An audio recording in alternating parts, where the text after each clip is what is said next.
Hi, welcome back guys, this is your friend, WTFW with another fiction. What if Deku had his own army now? Before starting, please give this video a like and subscribe to the channel if you want more videos like this. Now let's get into the fanfic.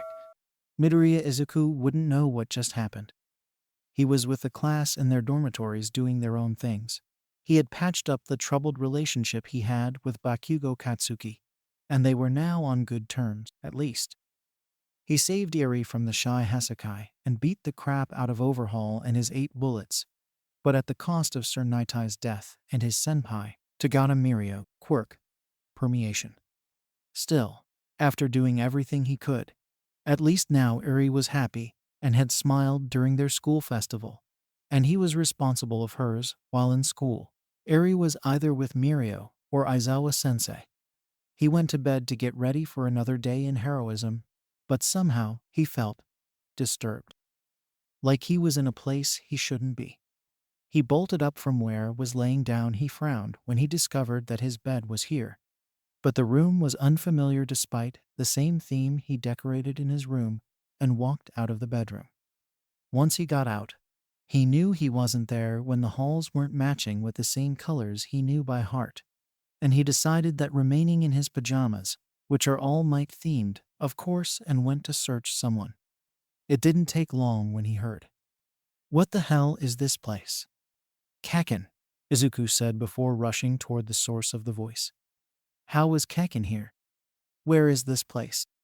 How did a villain take us here? Is the League of Villains again?" Those were the panicky thoughts of Izuku as he rushed, using a little of his quirk, one for all, toward it. Once he reached it, his thoughts were between panic and confusion. Panic, because every member of Class A and Class B were together in what he could assume was a cinema or a theater, and they looked and acted just as he was. And confusion, because there were also his teachers, a few heroes, the big three, and others who he recognized during his stay at UA. Kaken, he decided to think later, and put it at the present. "Deku, what the hell is going on?" Katsuki yelled in frustration, as his palms kept cracking with small explosions. Something Izuku remembered that his quirk acted with his emotions. I don't know," he replied, looking around in much confusion as the blonde. "Young Midoriya. All Might, you're here too." As the rest of us of UA, a few heroes such as Endeavor, Hawks, Mirko, Best Jeanist, Edshot, Death Arms, Kamui Woods, Mount Lady, Rukyu, Gran Torino, and the WWP, Principal Nezu said as he was walking toward them with Aizawa Shota Eraserhead and Yamada Hizashi present mic. "Izuku." The Greenette looked at the newly adopted Eri and Izumi Kota from the wild pussycats making their way toward them. The heroes of said group also came with Sasaki Shino Mandalay, Tsuchikawa Ruko Pixie Bob, Shire Toko Tomoko Ragdoll, and Chadora Yawara Tiger. "Where are we?" Eri asked nervously, holding on to Izuku like a lifeline. I don't know, Eri. Something tells me that we aren't where we're supposed to be." "Yes, such is a place that even I don't know." Izuku's eyes widened in shock, and turned around to see the supposed deceased hero that went to work with had died. Sasaki Murray, Sir Naitai. "Sir Naitai," Izuku cried out in shock and disbelief. "Murai." Yagi Toshinori All Might was the same. He had read the report and the state of his former sidekick, that he didn't know how to react to it. "Sir?" The one who couldn't believe most was Tagata Mirio, who didn't even hesitate to hug his master in shock and happiness. "Midoriya, Tagata, All Might." Marie couldn't believe it either, but here he was, and he needed to build the bad relationship he burned with his former boss, his successor, and the one he trained.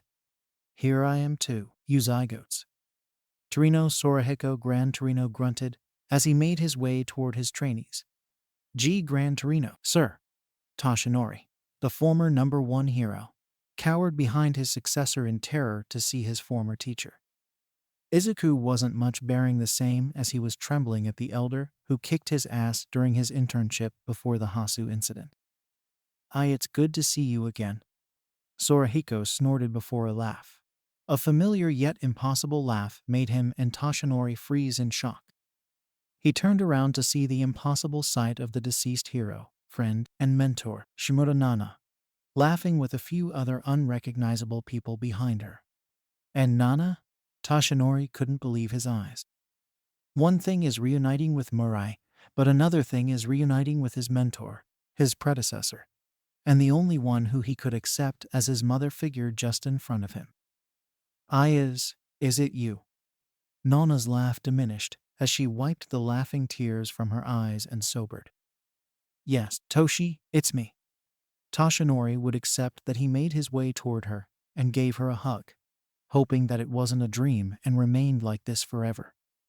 Nana accepted the hug as her successor shuddered in tears and patted his back. She then gave her old companion a cheeky grin. What's up, Sorahiko, you missed me. Sorahiko couldn't believe it either, but the tone and the power she emitted couldn't be no one else. You damn right I do. You still own me those taiyakis you stole from me. Nana laughed again as her eyes matched the green ones. Hiya, Ninth. It's good to meet you in person. Izuku's eyes widened in proportion, which Katsuki, who was forgotten next to him, wondered if his eyes were going to pop out of his eye sockets. Why you're... Oi, Deku. Stop being shocked every time, dumbass. Katsuki snapped him out of his shock, slapping his head. He looks just like you, second. Don't remind me, third. As they were left to their own, Class A and B wondered what had just happened. It seems that Midoriya-kun is having a moment, Ida Tenya said, watching his friend and former bully standing with a few notable heroes. Deku-kun, Uraraka Ochako mumbled, knowing that there was Sir Naitai who had died during the raid, and she left him with the knowledge that Izuku needed much time. Kiro, I wonder where we are by the way. Asui Tsuyu wondered as she glanced at the cinema theater they were staying at. Even our rooms are here, but it didn't feel like it was ours. MH. Todoroki Shoto hummed in agreement. Well, glad I'm not the only one thinking like that. Shinso Hitoshi grumbled as he made toward the only people of class that he was used to with. Only because they knew Izuku. Shinso-kun, you're here too? Tsuyu asked. And me too, Hatsume shouted, making Ochako and Tenya tense, which they hid behind Tsuyu and Shoto in fear of the eccentric woman. And I was a blast making my babies.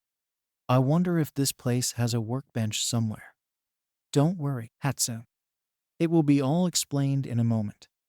Everyone tensed when an unfamiliar voice spoke in a nonchalant tone. Every student, hero and young kids watched the one who spoke to notice the sight of the one possible responsible.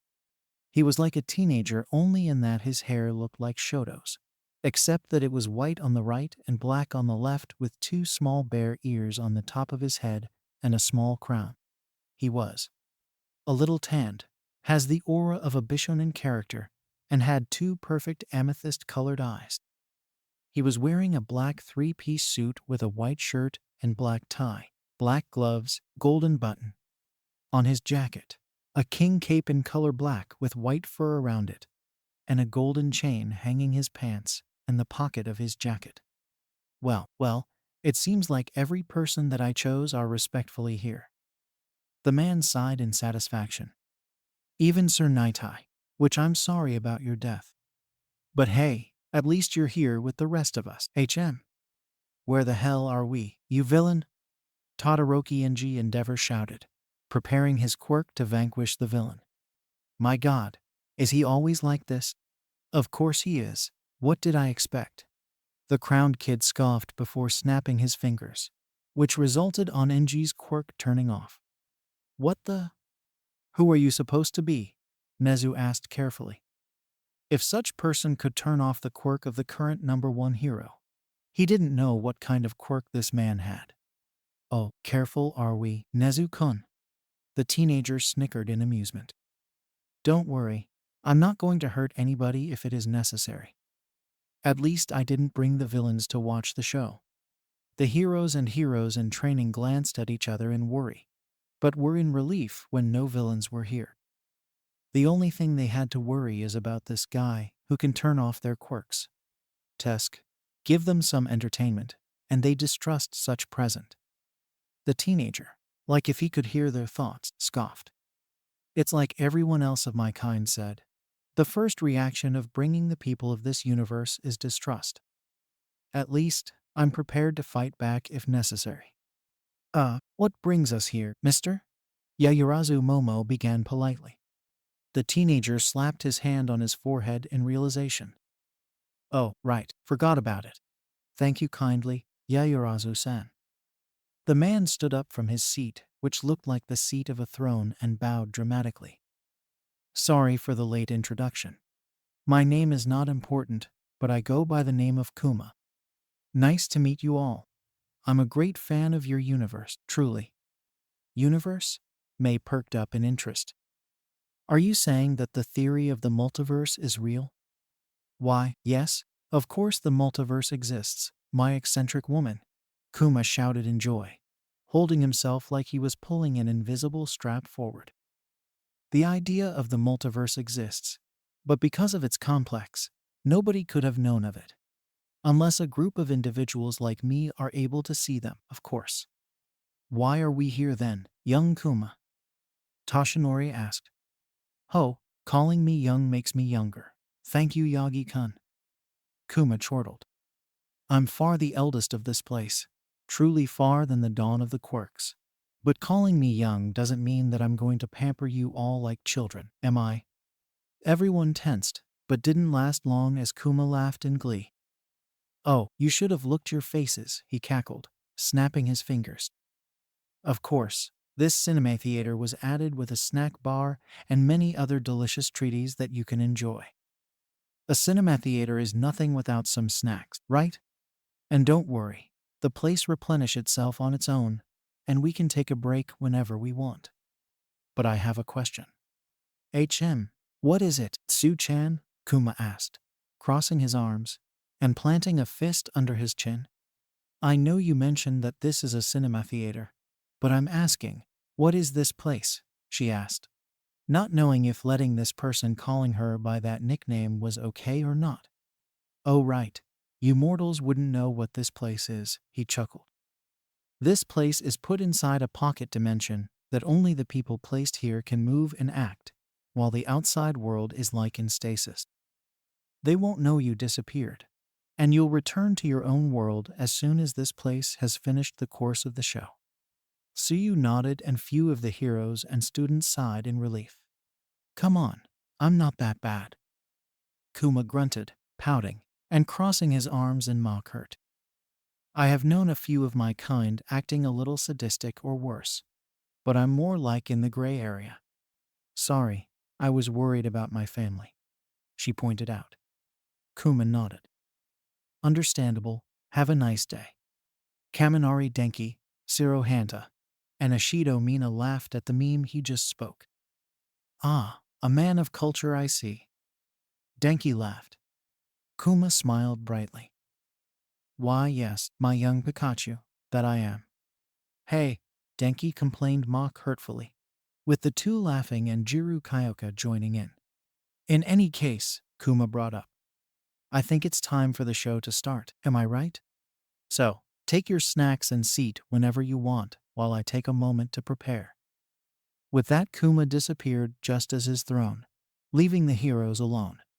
So, Kirishima Ijiro mused as he scratched his head. What should we do? It seems that we don't have any other choice. Shoji Mizo said, crossing his multiple arms. Yes, I noticed that this place didn't have any other animals, so I'm not sure about escaping this place. Kota Koji signed nervously. I saw a kitchen in this place on my way here, so I can assume that we can cook something after this. Sato Rikido added. Hey, at least it's like a movie night, Hagakure Toru said excitedly. It would show my shiny form. Aoyama Yuga posed in his splendor self. HMPH, as if we would enjoy the movie with Class A, I say. Monomonito grunted in the usual supremacy he sported before being knocked out by Kendo Itsuka. Monoma, sorry about him. She apologized. Oh, don't be. We are getting used to it, Momo said in dismissal. She's lying. Kyoka grinned. Revelry in the dark. Takoyami Fumikage said. Something on your mind, Endeavor? Takami Keigo Hawks asked as he couldn't find anything in this place with his feathers. Don't be. He's just mad that his quirk was turned off like the idiot he is. Yuzujama Rumi Mirko snorted as she grabbed a carrot-flavored snack and munched on it. But I hope this place has a training ground to train. I don't want to get rusty watching only. Relax, Rumi. You'll get your chance to ask. Tatsuma Ruko Rukyu said diplomatically. At least the food is good.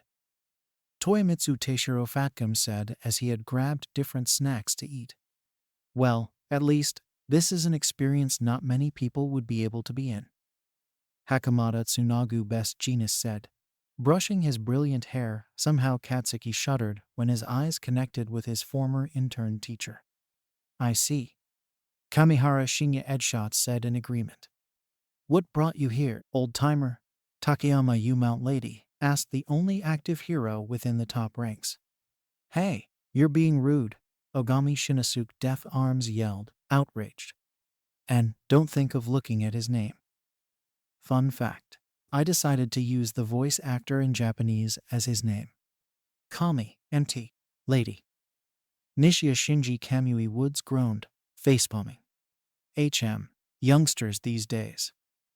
Fujiwara Yasuhiro Yoroimusha said, his armor sounding the cinema theater with each step. I do not know the reason behind, but it seems that this Kuma person brought me here when I could be protecting the city from the villains. And same as Death Arms. It brings me joy to be reunited with many heroes, Megami Tsugo Crust said in delight, crying rivers in awe. And mostly, I am so happy to be with the former hero, All Might, showing the youngest how to be a hero. And, as you should know, at least it could bring you time to sharpen your skills, Yoroimusha. Sakamata Kyugo Gang Orca voiced his point. I agree for now. The elder hummed. It's strange to have many heroes in this place. Emajiki Tamaki said nervously. But it's interesting and amazing, Hado Nejair said excitedly. Maybe so. Mirio rejoined with the two others of the big three, after speaking with Sir Naitai. But we should be able to enjoy the time we have here despite that I don't have a quirk anymore. Don't you worry about that, Tagata-kun, Kuma popped, announcing his return. While this place is away from the timeline of your world, my superiors had suggested that since everyone here present have their quirks, you should also have it. I already did it to Ragdoll too. Snapping his fingers, Mirio could feel the feeling of his quirk. Before he could cry in happiness, Kuma added. Also, this place has a cooking facility, cafeteria, playing zone, training grounds, and most importantly, individual bathrooms and a spa. Many women were delighted at the sound of a spa. But none other than the little pervert, Minta Minoru. Oh, I forgot. If anyone doing something drastic like peeping, well, Kuma snapped his fingers again as multiple robots emerged from the ground, looking menacingly at everyone and cracking their metallic knuckles. Don't think that the security here is light, MK? Minoru felt that threat was pointing at him as his eyes glinted dangerously as his eyes looked at him. Kuma lightened his look and smiled at everyone, while the security robots returned to their posts. Right, ladies and gentlemen. Prepare your popcorn and snacks, and let's get to it. May looked delighted to dismantle those robots and see what kind of machinery they worked on. But instead, she was pulled away by her teacher Majima Higari Power Loader. You can ask him later about those blueprints, Hatsu. For now, rest like you show do. The support teacher ordered his problem child. May grunted in displeasure, but for now, she listened, grabbed her snacks, and sat with the rest of the Deku squad, much to the horror of Ochako and Tenya. All right, you listen to that person. Grab your snacks and get seated. Kan Sekijiro ordered his class. Yes, Sensei, Class B said in unison. You think it will be educational to see this? Ishiyama Ken Cementas asked as he prepared his snacks. Don't know, partner. But we'll know for sure in a moment. Nara Toru Snipe said. And 3. Oh, I hope to see those snacks. Mine, Kiyama Nimiri Midnight said in delight, grabbing her favorite snacks from the pile. Hey, Hizashi shouted since those were his favorite snacks too. I'm happy about you, Mirio-senpai. Izuku said happily as he knew how devastated he looked even if he pretended to be otherwise. Yes, Midoriya, I'm overjoyed with power. Mirio shouted in his trademark pose, Eri doing the same and laughing. And I will be able to practice more instead of rusting my skills. That's great to hear, senpai, Tenya shouted. Don't be so still, Tenya. Ida Tensei Ingenium chuckled while wheeling toward him. Brother. Nice to meet you, Ingenium. My name is Uraraka Ochako, and I'm a friend of Ida-kun. Nice to meet you too. I'm glad to see that Tenya is in safe hands and friends. And call me Tensei. It seems that my little brother is now named after me. Brother, Tenya groaned in embarrassment. The Deku squad laughed at the reaction of their speedster friend as they grabbed their snacks. Shoto was at least happy that the snacks had soba, so he grabbed as much as he could and sat with his friends. Don't eat too much if you're going to have a stomachache at the end of the show. Am I clear? Shuzenji Chiyo Recovery Girl said to everyone who agreed immediately. You don't fuck with the white mage. Is it really necessary? Kuro's Amen 13 said in confusion. I think it, GRR, is in her rights, 13, GRR. Inui Ryo Hound Dog growled. Class A and B seated accordingly with their groups, and the heroes sat with the ones they were used to. Kuma stood in front of the screen.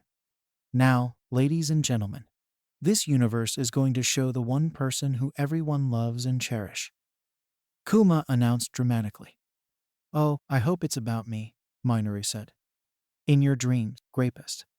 Hanta sighed. It's about Midoriya Izuku. Everyone paused as they processed that before they shouted. EA. The loudest was the mentioned person. WWHY me, Izuku shouted. Oh, please, you villain magnet. Kuma scoffed, which others snorted in return, knowing that he was right, and Izuku looked indignant. I know for a fact that each universe you, our lovable green cinnamon roll, another snort, happens to be always in the middle of some dramatic fight against villains, which in turn, either you get hurt or learn how to use well your quirk. Izuku tensed when he was put with that statement. Katsuki, Toshinori, Sorahiko, and Murray tensed too. The other one for all users glanced at each other and weren't worried much about it, since it was going to be time that their powers would be announced to the world, directly or indirectly. A few noticed their reactions, but didn't question much as Nezu, Chiyo, and the supposedly detective Tsukachi Naomasa didn't tense at such declaration. Well, the latter did, but quickly wiped it off. David and Melissa Shield looked at their respective friends in confusion, and were now worried that their nervousness was showing to everyone present. Now, I know you are nervous, but I hope that everyone to understand that once this show is finished, no words from it gets out. Kuma explained. Unless you want to get your head exploded like a watermelon. He threatened darkly. A few students gulped or shivered nervously, while the heroes tensed at such darkness Kuma possessed. Only that it is a bluff. I cannot control on that magnitude that could affect them to the others that aren't here. Kuma frowned, glaring at each one of them to try it. The only thing I can do is to hope that they learn it and hide it willingly, or I have to make drastic measures. Since everyone got it, let's start the show, shall we? He clapped his hands, turning the lights off and the screen to shine. He grabbed his caramel bucket of popcorn and sat with the rest of it in his throne. Chapter 1. Brotherhood. Where we are going always reflects where we came from. Nice title, Shoji said. And something added that we can learn from. Kuma nodded. It started with a dream. A single man, whispering. At first, he didn't even remember. But then the voices started appearing in his head. Just one, two the more. Until all day he was plagued with them. Nice beginning. Kaibara-sen snorted sarcastically. I wonder what kind of dream Midoriya was having to listen voices. Hanuki Juzo said worriedly. He was already quirkless. He didn't want to be known as crazy too. Man, that's rough. Shinso huffed. Quirkless? Ochako and Tenya said in unison and confusion, while Izuku tensed and was sweating nervously. And maybe it's nothing, guys. He deflected hastily. It's another multiverse, maybe. But the voices comforted him, stood by him. When nobody else would, when his best friend became his tormentor, and when his mother denied him. Man, that's fucked up. Tetsu grunted. Who could possibly hate the green bean? Takage Setsuna said angrily. Katsuki tensed and gulped nervously as Ijiro watched him in confusion, just as the other members of the Baku squad. They whispered comforts, appreciation, encouragement, and approval, constantly reminding him, you can be a hero. You will be a hero. What a nice bunch if they are encouraging him. Nezu sighed as he sipped his tea. But I wonder what kind of people would encourage Midoriya if they are only voices. Hizashi mused in confusion. Then one day, he appeared. Izuku was 4 when he got a quirk. But he was 10 when he finally found out. Izuku was first scared, as all children are when a random person who looked exactly like you appeared in your room. Everyone blinked in confusion before shouting in shock. EA. In this universe, Midoriya has a quirk. Doesn't he already have a quirk? What the hell? 2 Midoriyas. Are we going to hear them mutter like ours? Silence, Kuma shouted, annoyed that it was expected to happen, but to hear them is another thing. Naturally, Izuku's innate curiosity overwhelmed that fear. Who are you? Nicely done, Greenie. Setsuna snorted in amusement. Midoriya is always like this. Tenya affirmed. Ida-kun. Right? You're Uraka-san. Well, finally I'm out of here. Hi Izuku, I'm your quirk, the doppelganger said, only to pause as Izuku immediately froze and fainted. That too. Todoroki-kun. But Midoriya-chan, you tend to faint when something incredible happens. Kiro. Asui-san, not you too. Call me Tsu. Well, that could have gone better. Someone snorted. Understandable of the day. After getting the initial shock, happiness, tears, more shock, happiness, and tears from Inko, and then even more tears. They all managed to sit together in the living room and talk. Man, they can cry much. They could at least flow the streets if it were like that. Denki whistled. At least they should hydrate themselves if they keep like that. Momo said worriedly. Deku can cry for hours and not feel anything. Katsuki snorted. Kaken. Am I wrong? No. But you shouldn't say it like that. Izuku pouted, Ochako patting his back while covering her laughs. So let me get this straight. My son has been listening to voices for years and never told me. And it turns out it's his quirk. Inko was devastated. Her own son hadn't trusted her enough to talk about what was happening for the last 6 years of his life. Wow, Greenie, lying to your own mother. That is big no-no. Setsuna said, her hand disconnecting from her wrist and shaking it to Izuku's face. If I can say something, she couldn't have believed him, even if he had told her. Shishida Jiroda remarked. If someone said that Hesh could hear voices without proof, nobody could have. That may be right. Rin Huryu said in agreement. Yep, we've been inside his, I guess you could say, mindscape. Most of them are asleep, I guess you could say. Right now Izuku's only strong enough to bring me out, but eventually, we might be able to summon others. Who knows? Maybe even an entire army. No villain's gonna want to mess with that. The clone said as he started chuckling. Wow, think of the possibilities of having many clones protecting the cities. Chubaraba Kosai said in awe. Yeah, there could be many possibilities with having many man power with that kind of ability. Keigo frowned since this kind of quirk reminded him of Twice or Bubegawara Jin and his double quirk. Inko felt like the experience was surreal. It was as if she'd had twins instead, and both with completely opposite personalities. That would have been surprising, Mina said, earning a lot of attention to her. Having one is cute enough, but having two, but have different personalities would have many possibilities of knowing him. See Ku cute? Me? Izuku yelped in embarrassment. Enough of embarrassing him, young Ashido. And let's continue with the show. Toshinori saved his successor. Izuku sighed in relief, while the other members of the OFA laughed at the ninth situation. But I always hear their voices, Izuku asked as he leaned forward. He had grabbed a fresh journal for this one, but had yet to name it. Too excited at the idea of writing about his own quirk. Some of them wake up from time to time. They like seeing through your eyes. We've always been in your corner, Izuku. The copy said with a sad smile on his face. Izuku immediately knew what exactly that smile meant. Do you?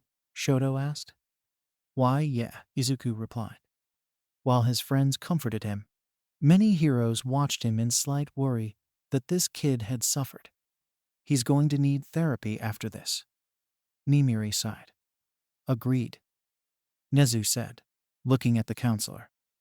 Can you do it, hound dog? Yes, principal. I will do my best, GRR. Ryo affirmed with a nod. Okay, do you have a name? Not really. I have a designation, like a number that popped into my head. One time when you were looking through some American military-based heroes, I came up with an entire thing. CT Zezenzemen1. CT for clone trooper. Since I'm a clone and well, I liked the word trooper. He explained with a grin.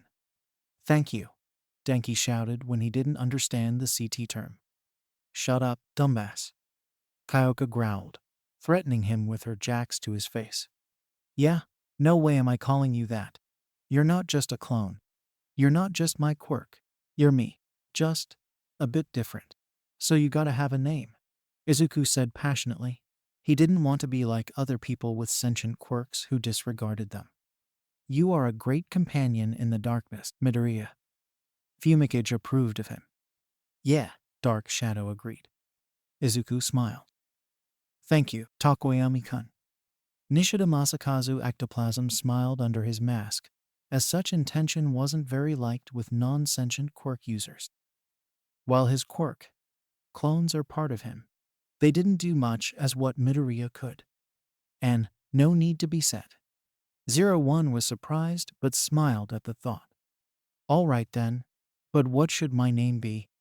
And it better not be a reiteration of All Might. I saw enough of those when you were a kid, mighty boy.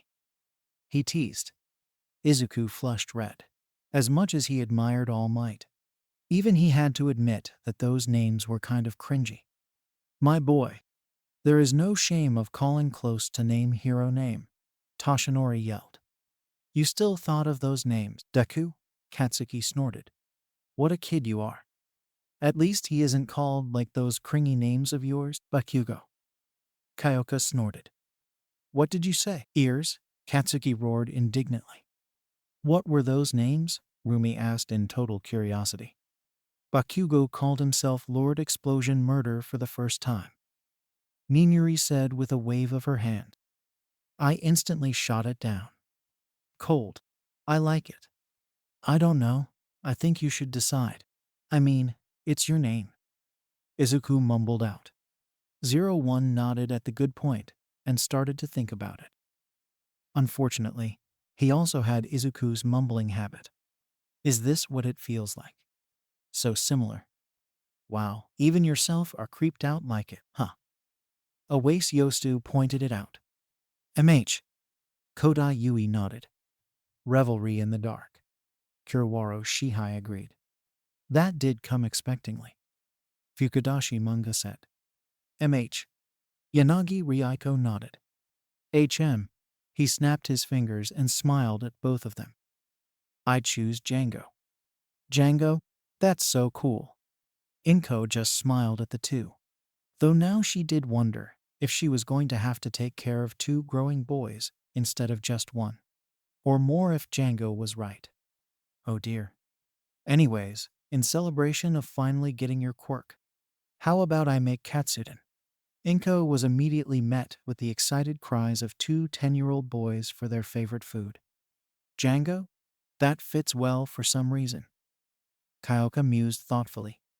Django means brave warrior in Africa, and since he's the opposite of Midoriya, who looks braver than him at the time, it kinds of fits. Momo supplied. It also means awake, so it also fits him. Izuku was mesmerized that in this universe he had something like a brother, as he wrote on his notebook, which neither the ones sitting close to him or Kuma watched him having on himself to see the many possibilities of his quirk. Do you know how he brings those notebooks, Kuma? Suyu asked in total curiosity. You know, many of our kind had wondered the same, but nobody knows for sure where Midoriya brings those notebooks. Kuma replied in total honesty at such boggling action. We tend to joke that crying or being a villain magnet was his quirk or something, but him bringing those notebooks whenever he is kind of shocking even for us. I doubt that if he's naked, he would bring those notebooks somewhere. Shoto mumbled out as he also wrote down the conspiracy theories in his own notebooks. And the conspiracy Shoto attacks again, Kuma groaned as he munched on his popcorn. The following visit to the doctors was a very joyous event for the family. Officially labeling his quirk as clone, with the understanding that it could be updated later if it proved true that more clones could come out, and the added note of him being the second oldest late bloomer recorded. The first being some Yagi kid 40 years ago. Despite this, however, Kaken was not so excited at seeing worthless Deku with a quirk. It seemed to have shaken him because immediately after class he confronted Izuku with his lackeys and started to bully him. The teachers glanced at Toshinori, who gulped nervously at such statement from the doctor. He knew that he was a late bloomer, but his status as quirkless wasn't very well known. Nana smiled softly that she didn't even regret choosing him as her successor. But it seemed that the secret of one for all was closing in. Then the students glared at the supposed Kaken, while said person decided that the roof was suddenly interesting. Even Kuma looked at him with a glare and raised eyebrow as he paused the show. Wow, Bakugo-kun. While I know the reason behind it, I can't understand how your brain works. If he's quirkless, you get mad. If he has a normal quirk, you tell him it's weak. If he has a villainous quirk, you call him a villain. If he has a mutant quirk, you call him a monster or freak.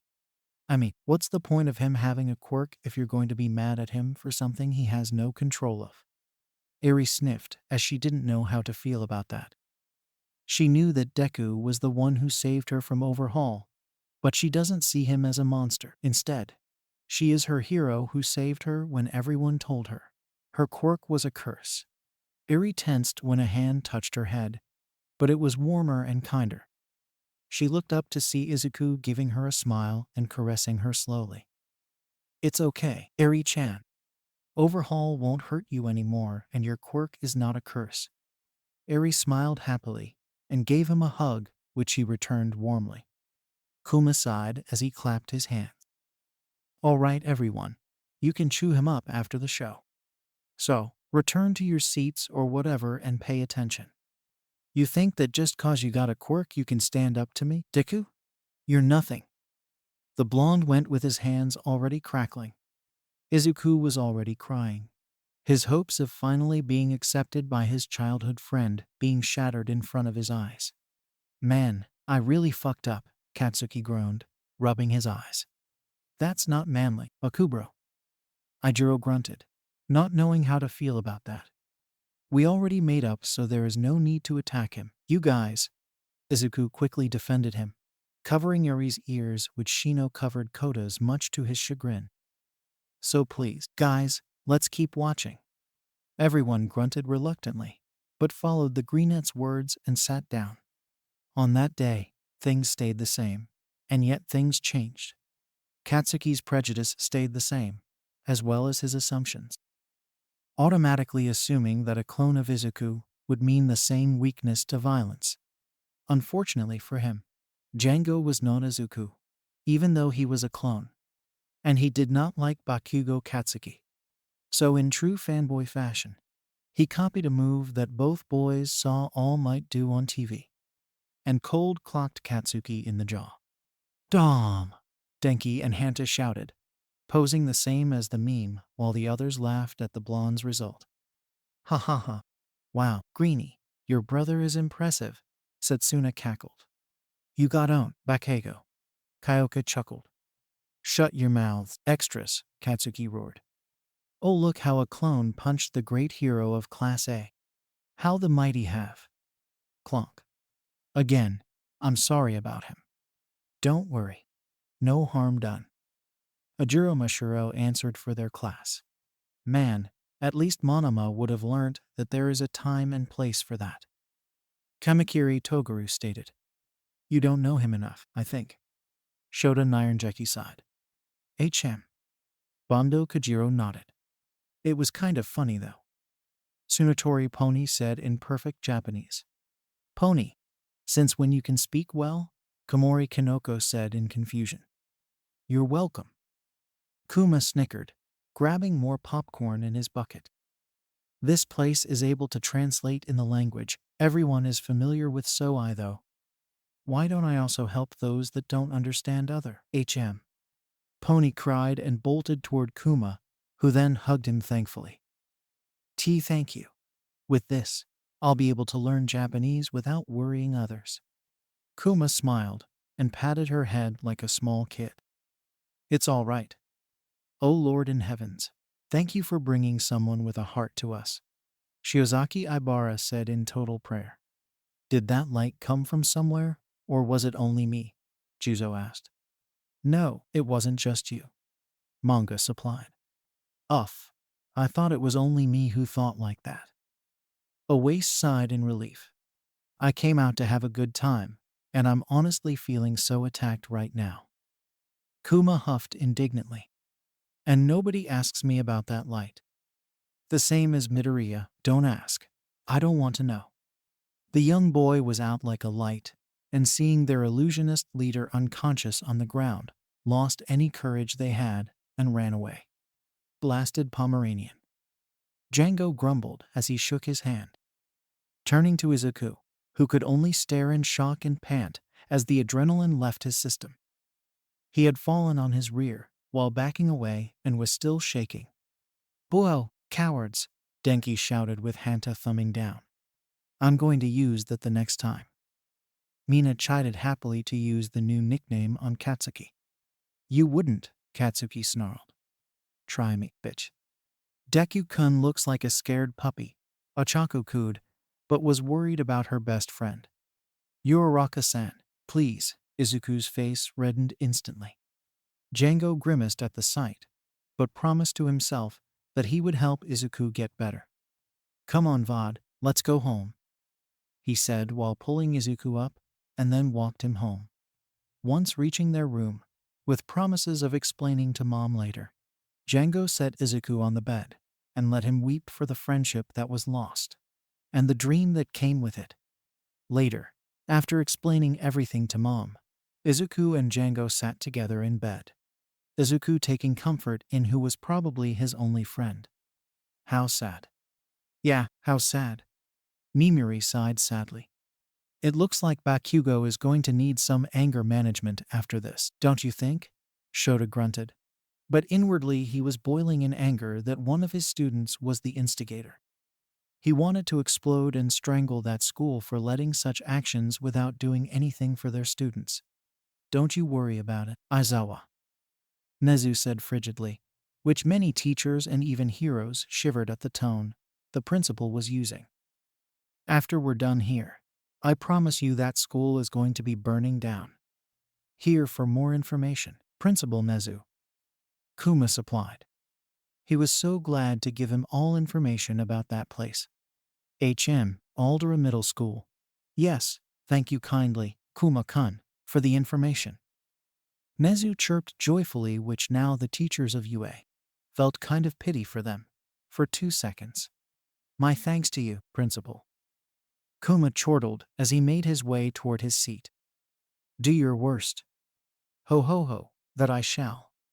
What was it you called me earlier? Vod something? HM? Oh, Vod. I was thinking of the future, you know. If we're gonna be heroes, and we get more clones, we're gonna need to come up with strategies and stuff. And I was thinking of creating a language, just for us. Nezu's interest perked up. If such language existed, it could help many people. Coding with a language not many people would know. He hoped that his other version has more encouragement of it, as he should. That's an interesting way of putting it. I should learn from it too. Izuku muttered as he scribbled down. What's it called? I'm calling it Manda. Cool. What does it mean? It means brother. Teach me. Of course. With that, the screen turned black and lights on, saying that the first show was over. Man, that was cool. I hope that it would teach us Manda too. Ijo said, pumping his fist. That is manly. Don't worry. The show is going to show subtitles what it meant for the language these two brothers are saying. Kuma assured them. Meanwhile, take 30 minutes to rest, and we will return to the show. With that, everyone went to do their business or resupplying their snacks. Saying so, everyone was in agreement that this show was going to show them a part of a certain Midoriya Izuku. During their break, Shota had called both Izuku and Katsuki to have a chat with the principal. Saying that both young heroes-to-be were nervous was understandable, one more than the other, while Toshinori remained with them also nervous. Now, Midoriya and Bakugo, would you mind telling me what kind of relationship you had? Nezu asked kindly. Well, it was hard to tell about him. Izuku nervously shivered like the puppy everyone looked at. Katsuki grunted and shoved his hands inside his pockets, while looking elsewhere, but the principal or their homeroom teacher frowning at them. I know you two haven't had the best relationship since the beginning of the class. Shota decided to intervene before anybody could have a heart attack. But we got enough evidence that we will do something about that school of yours, which many staff would have their license revoked and the students warned. Izuku and Katsuki glanced at the folder. The principal was holding like a doom button, which it was like that, before Katsuki huffed, deciding that he was better to finish this like a band-aid. Yes, I was the bully, and I saw the problems I have. Katsuki admitted. Sensei got us during our fight, which was something akin of finally burying the hatchet between us. There are many bridges I burned, and I hope that I can rebuild them like before our quirks manifested. Izuku was surprised and shocked on how much Katsuki had admitted. While concerning, he was happy that he was going to a better path than the path he was walking on like a bully. Toshinori simply smiled proudly that young Bakugo was finally growing up like the hero he viewed. Very well. I can see that you have grown up from that shell of yours and going to a better path. Nezu nodded in satisfaction. But you two won't mind if I take down your school, right? I don't mind, Principal. Katsuki whiplashed when Izuku was the one who answered that without hesitation. Izuku simply continued, oblivious of his childhood friend's look. That school had shown me that the teachers are responsible to the actions the students make, and they should have corrected them. But knowing that since I'm not there are other students that would suffer the same action I lived in. And they shouldn't live in that horrible place anymore. Shota huffed under his scarf while smiling. His problem child had grown much since the beginning of the class, and he was proud of him. Nezu seemed to agree as he smiled. Well said, Midoriya-kun. Do not worry that I plan using my role as the principal to shut down that school and maybe look for another school that matches the same principles from that horrendous place. Nodding, Izuku and Katsuki returned to the cinema theater to their respective companions. Toshinori sighed in relief that they weren't punished much, but at least they had grown much to turn into a better person, and he was glad that the future was going to be in good hands. Now that everyone was sitting in their respective seats, and holding their restocked snacks. Kuma clapped his hands to gather their attention. Now, people, since I'm in good mood as the first show was a success, I'm going to bring someone to share with us, Kuma said, raising his fingers before snapping them. There was a sudden light in front of him before a figure formed up and appeared. Midoriya? Django. Vod. The second Midoriya wearing normal clothing wasn't Izuku's horrendous taste of clothing appeared and gave their original a big hug. Izuku, not knowing what to do, simply gave him an awkward hug, which in turn, Django frowned in confusion. Vod, you're okay? Wow, it's strange to see two Midoriyas that it isn't in front of a mirror, Ochako pointed out. Django looked around in confusion, noting the heroes and the people he didn't recognize before a realization came toward him. You're not my Vod, right? Incorrect, Django-kun, Kuma interrupted, getting close to them. He's indeed your Vod, but the difference is that he's not from the same universe as yours. Django looked sad but sighed in understatement. I see. Why did you bring me here then? Why? Because your universe shows them that the lives this Midoriya Izuku took is going to be bigger, and he needs much assistance from someone who was from the same blood and sweat, Kuma explained. Django glanced at Izuku, and he was indeed surprised that there are many multiverses with different Midoriya Izukus. But at the end of the day, they are his Vods, so it would be an experience to see how his Vods are different. Well, guess I can stay and see how's that. Django mused as he glanced at Kuma. Still though, how's my? Kuma looked at him solemnly. It took him a massive hit on his heart, and you will know what happened during your stay in this cinema theater. You would be proud of him, Django. Django chuckled melancholy, rubbing his forehead. I am, and I wouldn't be so sure that Vod will do his best to become the hero he dreamt on. He then tensed and frowned darkly before his eyes turned to the one person he could at least hate, Bakugo Katsuki. I'll be watching you, Arudi. He growled darkly, which surprised everyone with the tone he was using. Without anything to say, Django grabbed the snacks he desired and sat with the rest of Deku's squad. Not knowing what else to do, since they didn't know what that word meant, sat on their respective seats and Kuma started the show. Chapter 2. The Road of Greatness. It is a rough road that leads to the heights of greatness. Oh. Yep. Most people nodded in agreement. In the years that passed by, Izuku stayed unfortunately alone. Children can be very fickle. Regardless of the fact that Izuku now had a quirk, he was still treated very much the same. Although thanks to Django's support he managed to handle himself. Children can be so cruel. Shoji sighed in disappointment. The young have less filters and can be crueler than you expect. Fumikage mused sagely. Since when you were that poetic? Rikito asked. I think Tokoyami-chan meant what he expected. Tsuyu added, tapping her chin. Most children learn from the adults, and from what we saw, the adults are as much at fault for corrupting the minds of those children. What would it be if Bakugo was kinder? Ochako wondered aloud. I can be kind. Round cheeks? Katsuki roared indignantly. I don't see that. Setsuna cackled. He wishes, Django snorted under his breath. Django helped him realize that a hero had to be both smart and strong in order to save people. So they both started to work out together. Unfortunately, Inko didn't have the money at the moment to send them to a martial arts class. Nobody believed him when they said that Django was a quirk, or if they did, still tried to charge them for two. It made some sense, but at the same time, come on. Wow, people are jerks, Ochako shouted, outraged. He has a quirk. They don't believe it. He doesn't have a quirk. They bully him. What is wrong with these people? I agree, the actions they went isn't much the same as acting like villains. Tenya declared, barely holding his anger. They only want to make Midoriya suffer for their pettiness despite having a quirk. They should not be representing with that kind of attitude. I wonder if my family lawyers would help me destroy that school reputation. Momo mused thoughtfully. Damn, yeah Momo, you are damn cold. I like it, Kyoka snickered.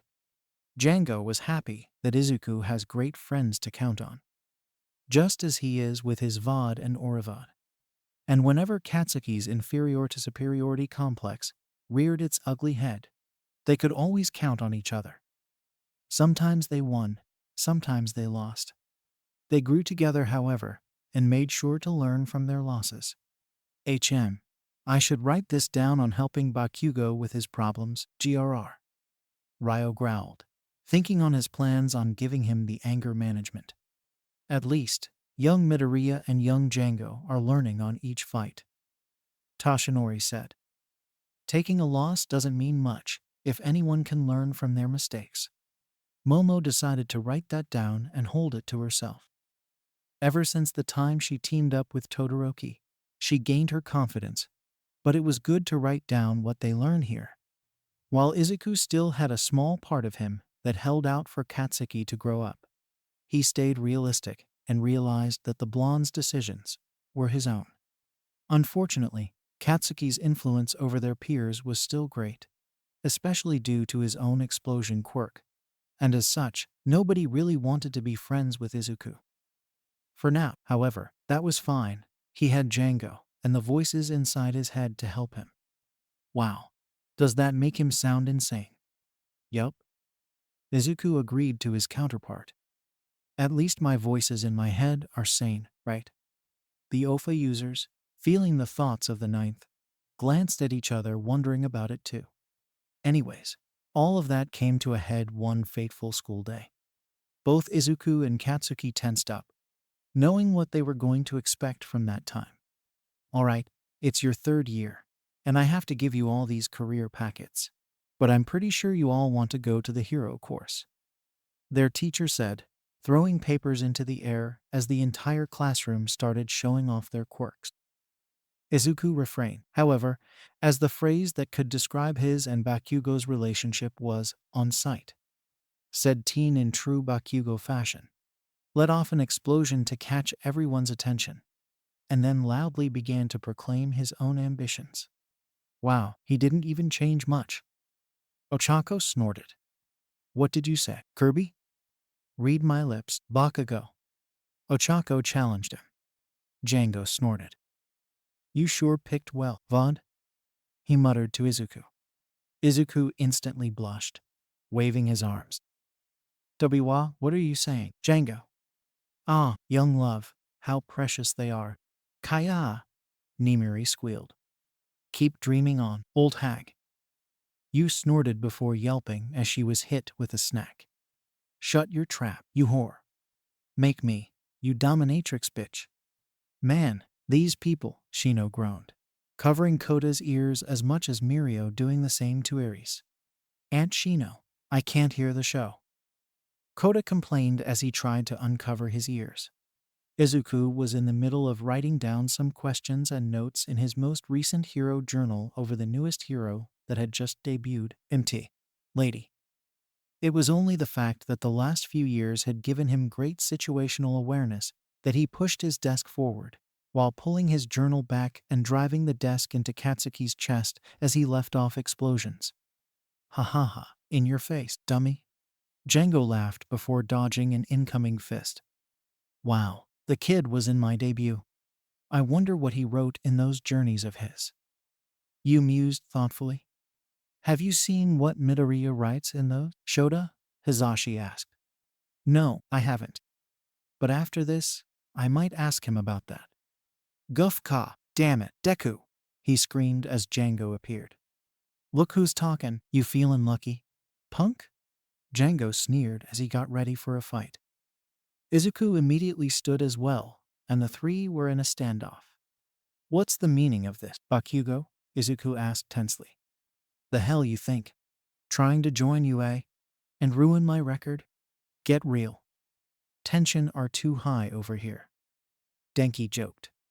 Obviously, he was going to dodge that if you were going to do what we expected you to do. Kyoka said, rolling her eyes. I like the confident Django. Mina chortled. Django, hearing that, didn't react, but his ears were reddened in embarrassment. I still don't understand what's on his head, Shinso pointed out in disgust. Ruin his record. What if Midoriya would have ended up as an underground hero? Would that also mean he's stealing his light? What a joke. Where I go doesn't matter to you, Bakugo.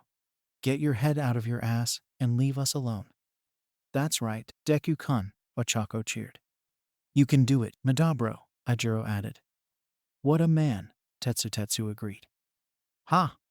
You want to start something, Deku? Start something? No. But you know that we'll finish it. He replied with a cold glare.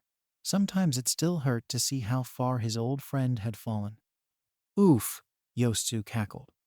Man, Midoriya knows how to give a speech. Itsuka said with a nod. I'm going to steal that for sure. Toguro declared in glee. The three tensed, ready to fight then and there. But finally, their teacher interrupted and sent them back to their seats. What a coward that teacher. Tsubaraba snorted. It seems that the teachers of that school barely pay attention to their students. Jiroda grunted in disapproval. I think it would be that they don't pay attention to their students. Hiryu corrected him with a frown. Later, once class was over, Izuku was putting this stuff away when a hand grabbed his shoulder. Bakugo smirked, but that soon fell off his face when another hand grabbed his wrist. Again, the boys were in a standoff, and all three were glaring at each other. Kami, why can't you leave Green Bean alone? Setsuna asked incredulously. I wonder if this Bakugo is too centered on showing his superiority to Midoriya. Juzo wondered. From what we had seen, it could have been. Shihai agreed. Chi, you better not think about applying to UA, Deku. You and your useless quirk got no chance against me. Katsuki sneered. As I said, screw off. You have no power over me, Bakugo. The unspoken anymore rested between them. Bakugo's hand smoked, the beginning of an explosion begging to be released. But Izuku stared hard at him, already used to the pain. Kid, you should not be used to the pain of that explosion, Chiyo yelled in outrage. That kind of pain shouldn't be accounted for until they are past their high school years, after many days of training. Not at that age. You should know, Bakugo, that using their quirk outside is considered illegal. Shota pointed him out. The only reason I can see that you weren't even reported for such actions is because of those professors. He hissed, as if saying professors was a venom that spat next to a box of kitties. Think of your actions before acting, Bakugo. Hisashi remarked as Katsuki reluctantly nodded. Damn it, I fucked up too much. Bakugo scoffed before heading towards the door. You know, if you really want to be a hero, how about you take a swan dive off the roof and pray for a more useful quirk? This time, it was Izuku, not Django, who lunged. Ochako lunged at Katsuki and knocked the shit out of his face without warning, shocking everyone at the sweet child of Class A. The fuck is wrong with you, asshole? You take for granted the lives of the people, and you think that you can be a hero with that kind of attitude? You disgust me, Ochako spat venomously, shocking even their teachers at such vulgarities coming out of her mouth. The only ones who didn't look shocked were Django, Kuma, and Mirko. My, God, like I said, you really did well on picking her. Django chuckled. That sure is a sin-namin' moment for the Machi girl. Kuma snickered, his mouth full of popcorn. My, that girl sure has fire. Rumi chortled. Hey, Ruko, mind if I take your apprentice to teach some moves? No. You okay, Bakubro? Ajiro asked, helping him up. Yeah, I'm okay, shitty hair. Katsuki groaned, grabbing on his bloody nose. At least, I deserved that. Izuku and Django were walking home, the former bruised and burnt, the latter mostly bruised. Okay, I'm not complaining, but that's the first time I've ever seen you go on site with that dickut idiot. He didn't just insult me. He insulted you when you're the best thing that ever happened to me. You and the rest. Well, once I finally meet them. I couldn't stand that. The two continued walking and Django smiled before he paused. This is why I'm saying that Midoriya-kun is a villain magnet. Kuma pointed out, drinking from the straw his soda. Katsuki gaped in shock when he saw this. While his attitude was surprising that he had the ball to fight back, he was more shocked when the manhole began expulsing the grotesque slush and attacked Izuku the first time. He still shuddered at the thought. Toshinori was the same as it was the moment he encountered young Midoriya for the first time. Yeah, that's pretty much. Django instantly agreed. Django. Hey, am I lying? He snorted. Thought so. Do you hear that? A couple of meat sacks. Shame, I'll only need one. A sludge-like being rose out of the sewers and attacked Django, quickly enveloping him and going down his throat. Ga Izuku. Django. Django. I'm right here, you know. Django deadpanned, shivering in disgust. Still though, that Aten villain was disgusting. I'm going to take a bath after this. The sludge villain threw out a tendril and smacked Izuku away as Django struggled. Acting quickly, Izuku called back Django and sent him to the mindscape. The sludge that was in his body falling to the ground. What the? A teleportation quirk? That would have been so useful against him. Crap, I don't have time for this. You'll do, he said as he charged at Izuku. In a flash, however, Django reappeared and went for the eye. Yeah, everyone cheered. Over here, shab your jerk in a strongly manner. Gah, my eye. Lashing out, he knocked Django into Izuku, and both were knocked over. Man, that has to hurt. Yosu winced. At least they're fine, right? Pony asked. The sewer lid popped. Not so fast. All might. Toshinori laughed in his trademark tone, buffing himself for 5 seconds before debuffing completely and coughing bloody muter. Was it really necessary? Murray asked, mildly concerned. Toshinori simply hacked into a handkerchief with a thumbs up. All parties gasped. It's too late. Never fear, for I am here. The titan of a man rose from the sewers and cocked his fist back. Texas. No, wait. Smash. Smash. Everyone else joined the trademark punch, except for the heroes before laughing in relief that both Izuku and Django were now safe. Man, that was bad for my heart. Ijiro laughed. You and me both, Denki snickered in agreement. As if the forces of nature were at his beck and call, All Might's fist punched forward and unleashed a wind storm, so strong the villain was splattered away. Two boys could only stare in awe at seeing the greatest hero in Japan before them. My apologies, young men. I didn't mean to get you involved with my work. Unfortunately, I'm new here, and this dastardly fellow evaded me in the sewer cistern. My most humble apologies. The hero smiled as he pulled the two up. At least, this time I didn't pass out. Izuku muttered out. You passed out? Ochako asked incredulously. Well. No need to fear, Uraraka, Tenya interrupted. I believe that he is now safe would be our first priorities. Quicker to get over his shock. Django was the first to respond. It's big deal, All Might. At least you saved us in time. That stuff was disgusting, Bleg. Django coughed out some spit. While the dematerialization did help him get the sludge out of his system, it did nothing for the lingering taste. Mood. Izuku and Django grumbled out, making the Deku squad laugh. Katsuki simply thought without anyone else to hear him. All Might nodded, and also slightly shuddered. He'd had more than his share of unwanted substances in his mouth. Turning to the other boy in front of him, just now he noticed they were identical in appearance, twins. He raised a brow at his silence. I mean, the first thing you would say or think when seeing two similar person would be that. Hanta pointed in agreement. Many people nodded or affirmed that statement. Django turned and chuckled. Oh, don't mind him.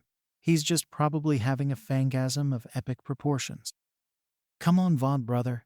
Make something of yourself, he said while lightly tapping Izuku on the head. Said boy flushed and shook himself before stuttering and mumbling out an odd response. Finally gaining his bearings, he smiled and bowed. Thank you for saving us. Everyone laughed at the reaction, Izuku included, but more sheepish. Django cackled. Izuku punched him. Ha ha ha. Well, like he said. Thanks for saving us. This is Izuku, and I'm Django. A pleasure to meet you both. Now, if you'll excuse, I must put away this villain and get him to the authorities, All Might said as he turned and began piling sludge into a soda bottle. Let us help, All Might. Least we can do. Django said as he and Izuku started to help. Django took a certain vindictive pleasure in throwing All Might the eyeballs. Django-kun. That is no way to handle an eyeball like that, and throwing it to All Might. Tenya shouted to the first clone. Relax. I wanted my own revenge, and I like being a prankster. Django scoffed as he waved him off. You would have done the same if a villain attacked you or your brother. Tenya tensed immediately, which Izuku and Shoto matched, but they quickly hid it before anybody could have noticed it. Only Enji grunted in annoyance at that memory, but didn't see their reactions. Django did notice quickly his and their reactions, frowning at them in confusion. Before he could answer, Tenya grabbed his glasses and adjusted them. All right, my apologies, he replied forcefully as he sat down. Now Django's interest was piqued on what did those three had done that acted on that way.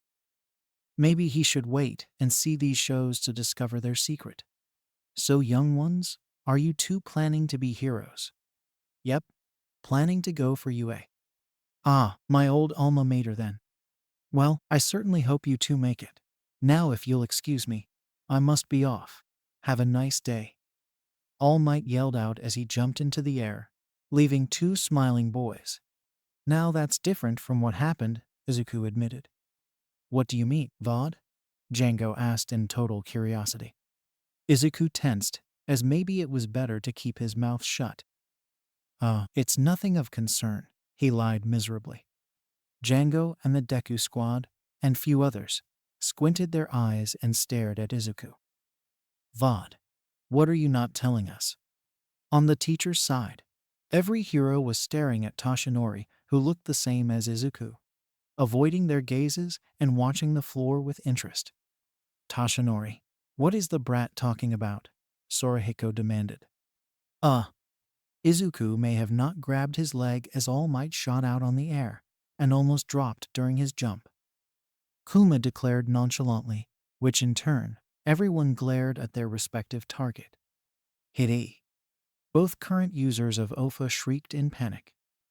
I'm totally rubbing this into Bakugo's face. Yeah. That you should. Shinso snorted in agreement. What did you say? I bags. That you're stupid and jealous. Django sneered. You're dead after this. Wait, no. Izuku fell to his knees in shock and dismay. His life was over as he knew it. Django quickly reached him and asked what was wrong. I forgot to ask for an autograph. Izuku. Take your priorities straight, Midoriya-kun. Tenya chastised him, while everyone else laughed. Walking home with a depressed Izuku, Django called Inko and let them know they were on the way home.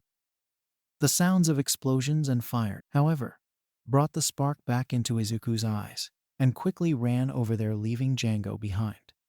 Dank ferric, damn it, close to it or akin to frustration, Izuku, he yelled out and ran after him. Izuku, Katsuki, and Toshinori tensed when they recognized that moment. How could it be? This time I didn't grab on All Might's leg, so it shouldn't be possible for the bottle to fall. Izuku panicked inwardly. Fuck. They are going to see that moment, Katsuki thought fearfully. Is it normal for the kid to stumble upon a crime scene or something? Rumi asked. Not that we know of it. Hisashi answered truthfully. But problem child gets into any problem, even in his day off. Shota grumbled at the times he got called for those situations.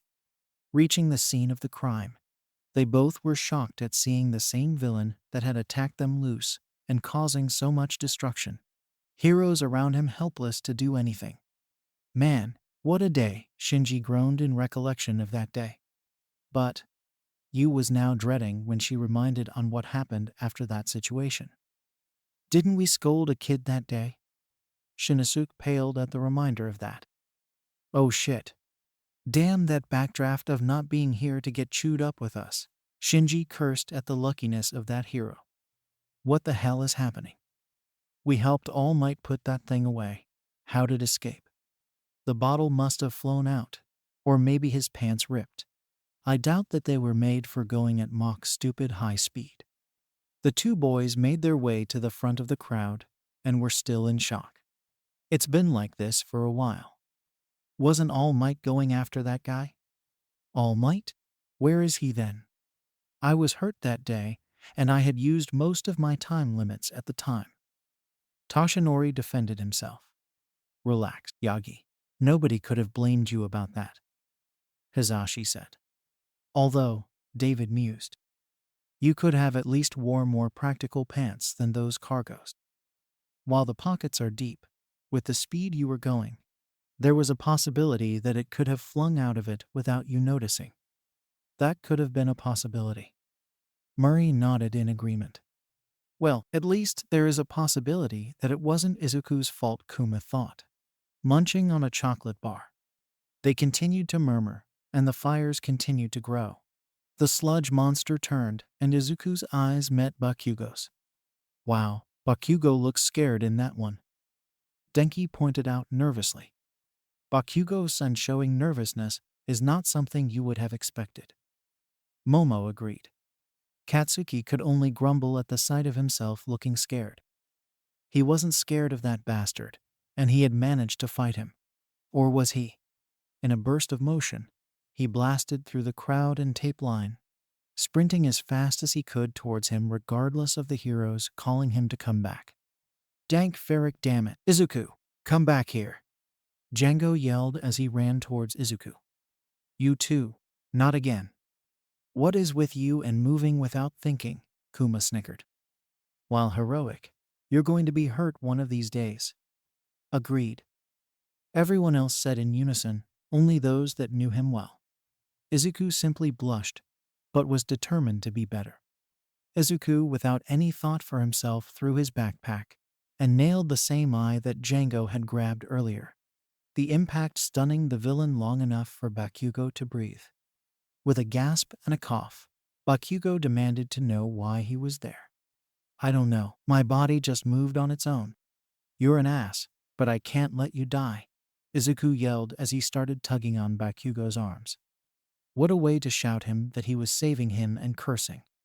Mina cackled in amusement with Setsuna. Young Midoriya, you shouldn't curse like that, Toshinori shouted.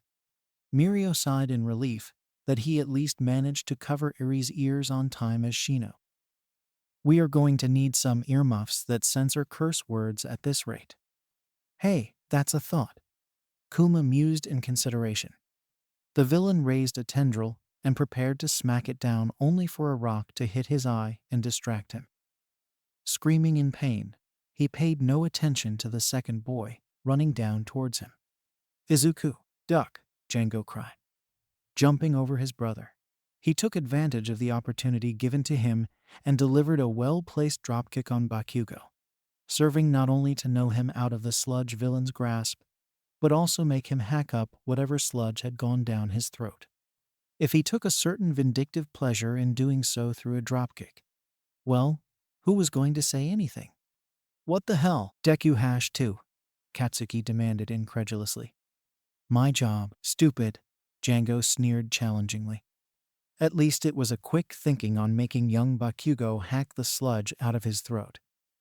Toshinori admitted begrudgingly. I would have done the same. Sorahiko snorted. Don't do that, Sorahiko. Nana chastised him. The sludge villain had regained his bearing and lashed out once more on Izuku. This time, however, it was stopped by a large arm with a familiar face. Damn, that villain is fucked up. Denki cackled. Kaminari, Kyoka chastised him, stabbing him with her jags. Language. We have kids here. You have learnt well, Jiru. Momo nodded proudly. Don't tempt me, Momo. She snorted, her jacks returning. We will corrupt you one of these days, Momo. Toru wiggled in a tenebrous way, which was more cute than scary. All Might. It seems we meet again, boys, and let me say you're truly an inspiration. All stood in awe as the man effortlessly held back the villain. Now let me finish things up. Detroit. He cocked his fist back, and the sludge villain's eyes widened in fear. Nuwu. Smash. Once again, the villain was scattered across the street, and fast winds buffeted the crowd. Izuku, Django, and Katsuki ended up being pinned to the ground, and a tornado reached the sky. Just as soon as the winds started did they end, and it began to rain. Man, that was impressive, Hanta whistled in awe. That's manly. Ijiro and Tetsutetsu chorused in a manly way. As everybody began to exclaim at All Might's power, Izuku couldn't help but look at the man in front of him, standing tall with his fist raised high. Steam wafting off of his body. Blood dribbling down his chin. Something was wrong. Deku Detective Midoriya on the scene, Mina shouted, earning many laughs. Still though, I think Midoriya-kun discovered a part of your secret, Yagi-kun. Nezu noted, sipping on his delicious tea. So it seems. Toshinori sighed. Later, after getting scolded commended by heroes for interfering, Izuku was walking home with Django. Although they'd had an odd interaction with Bakugo that they both decided to just ignore. The three heroes that were on that day sighed in relief that they didn't scold him much since this version of Midoriya had a quirk or so. Django called him a discount tsundere. PFF, discount tsundere. Sen snorted in his hand. What was that, driller? Katsuki roared. You discount tsundere. Kosai snickered. Ijiro and Denki quickly grabbed Katsuki before he could lunge at the bastards laughing at them. Izuku had to take a deep breath to process that one. Both were startled at the appearance of All Might. All Might. Haha, yes, I am here to bleg. Wow, how much All Might Sensei would have spat blood countlessly. Denki wondered aloud. You know, that is an excellent question. Momo admitted reluctantly. At least you have grown a brain cell or two. Kyoka joked. Hey. Oh, crap, the now skeletal man said, as the three stared at each other. You know, I suspected that you were hurt. But to this extent? Izuku questioned while tilting his head. That's the expression you should be wearing now? Minoru shouted incredulously. I think that if the people thought less, it might have been an assuming expression. Mashiral thought aloud. That's all you gotta say? Freakin' All Might just smirk. Django was cut off as Izuku covered his face with his hand and held him down. Oh. Now that's the expression everyone should expect. Nejire said with a sagely nod. I agree on that one. Tamaki said in agreement, but shyly. Ha ha ha, that's All Might for ya, Mirio chortled. Keep it down, Django. I seriously doubt that this is something that should be yelled out, dickhead idiot. Izuku said as he held his struggling clone. Understandable, everyone deadpanned. Come on, let's go somewhere more private. Follow me, sir. Izuku pointed with his head and dragged Django, who at that point was more or less just following along in shock. You seem to be very unfazed, young man. Oh, believe me, Herm. I am very much in shock and panicking, but it's yet to fully register. The appropriate reaction. Mina nodded. Murai groaned in his hands. Toshinori. Learn to know when to reveal that kind of information on strangers. Well, excuse me, mister. I can hide in plain sight in a three-piece suit. Not everyone can hide like yourself. Toshinori huffed indignantly. Agreed, the top-ranking heroes said in unison. They ended up heading to a nearby park. Fortunately, at this time, there weren't any people. At first, they simply sat in silence, as both boys stared at the emaciated man in front of them. How long? Izuku asked first. All Might, and wasn't it jarring to call this man that name, sighed before replying. It's been about 5 years. I got wounded, and the subsequent surgeries and recovery period turned me to this. Everyone grimaced when they discovered that the responsible of that injury was that villain from Camino Wards. No villain you've ever fought could have done that much damage to you. Even Toxic Chainsaw only managed to give you a few bruises and make your nose bleed. This was something else, wasn't it? A fight that wasn't publicized. A villain so strong only you could have had a chance of beating. Am I right? Izuku analyzed and asked, startling the older man. Whoa, Greenie, that is some analysis there. Setsuna whistled in awe. Oh, it's nothing mostly. It's just a hobby. Izuku said in embarrassment. Hobby, my cloned ass. Django scoffed under his breath. Nezu seemed to be perked up at the idea of seeing those notes, which if the few teachers and heroes glanced at the principal, they could have seen his eyes glinting in a dangerous light. Shota decided to hide Izuku before Nezu could find him, and Toshinori would gladly help him too. That's right. You wouldn't by chance have some analysis or mental quirk, would you? Izuku chuckled, but shook his head. Nah, that's all him. He's a hero nerd through and through. Django pointed his head towards his brother with a smirk, but that soon gave way to a more somber expression. Inji was now interested in the kid that was similar to All Might. While he was infuriated that the kid was similar to him, Midoriya has the intelligence to analyze quickly without even using a quirk. As someone who has some experience as a detective or something like that, he was now curious on what he had written on those notebooks. A few other heroes were also curious about those notebooks. But I'm guessing that's also the reason why you're only active for a few hours a day, huh? All Might nodded sadly. I lost my stomach and half my respiratory system, and right now I can only do hero work for 3 hours a day. Dank Ferric, damn it, Django muttered. 3 hours a day. Wow, that's impressive with a wound like that. Rumi admitted in awe. It is a sacrifice that most of us should learn from. Tsugo cried out for All Might's awesomeness and sacrifice. Yes, I agree. Yasuhiro nodded in respect for the former number 1 hero. I couldn't say I would like that, losing my stomach. Teishiro muttered, patting his fat stomach. Heroism is something we need to sacrifice ourselves to save others. Shinya muttered with his arms crossed in a cool ninja way. Izuku began to softly weep. Why, All Might? You could have retired. Sure, things would be difficult, but we'd manage. Why hurt yourself like this? All Might gave a soft smile in return.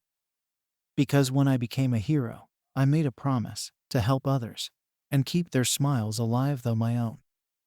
I became a hero because I knew that Japan needed a symbol of peace, and I smile through the pain because every day I continue working is another person I can save. He chuckled. And after all, it is because of my resolve that we stand here today. The students were in awe at such declaration of the former number 1 hero. They now felt that they should do it better to make the previous generation of heroes proud. The other heroes nodded or hummed in satisfaction that All Might had sacrificed much to hold the peace of Japan. Nana was smiling proudly that her successor held for so long to create a better world. Inji felt that he couldn't be able to show the same resolve as Toshinori. But maybe he could have been better even if he wasn't the number 1 hero at the time. He was only the top-ranked hero because he retired, and he felt bitter that the title was given to him like nothing. His sacrifice couldn't be compared with the wrongdoings he had done. Taoya. Izuku smiled and bowed. Thank you, not just for saving us, but for everything you've done, All Might. Django also bowed in turn, and All Might was touched by their actions. Toshinori was also touched by it.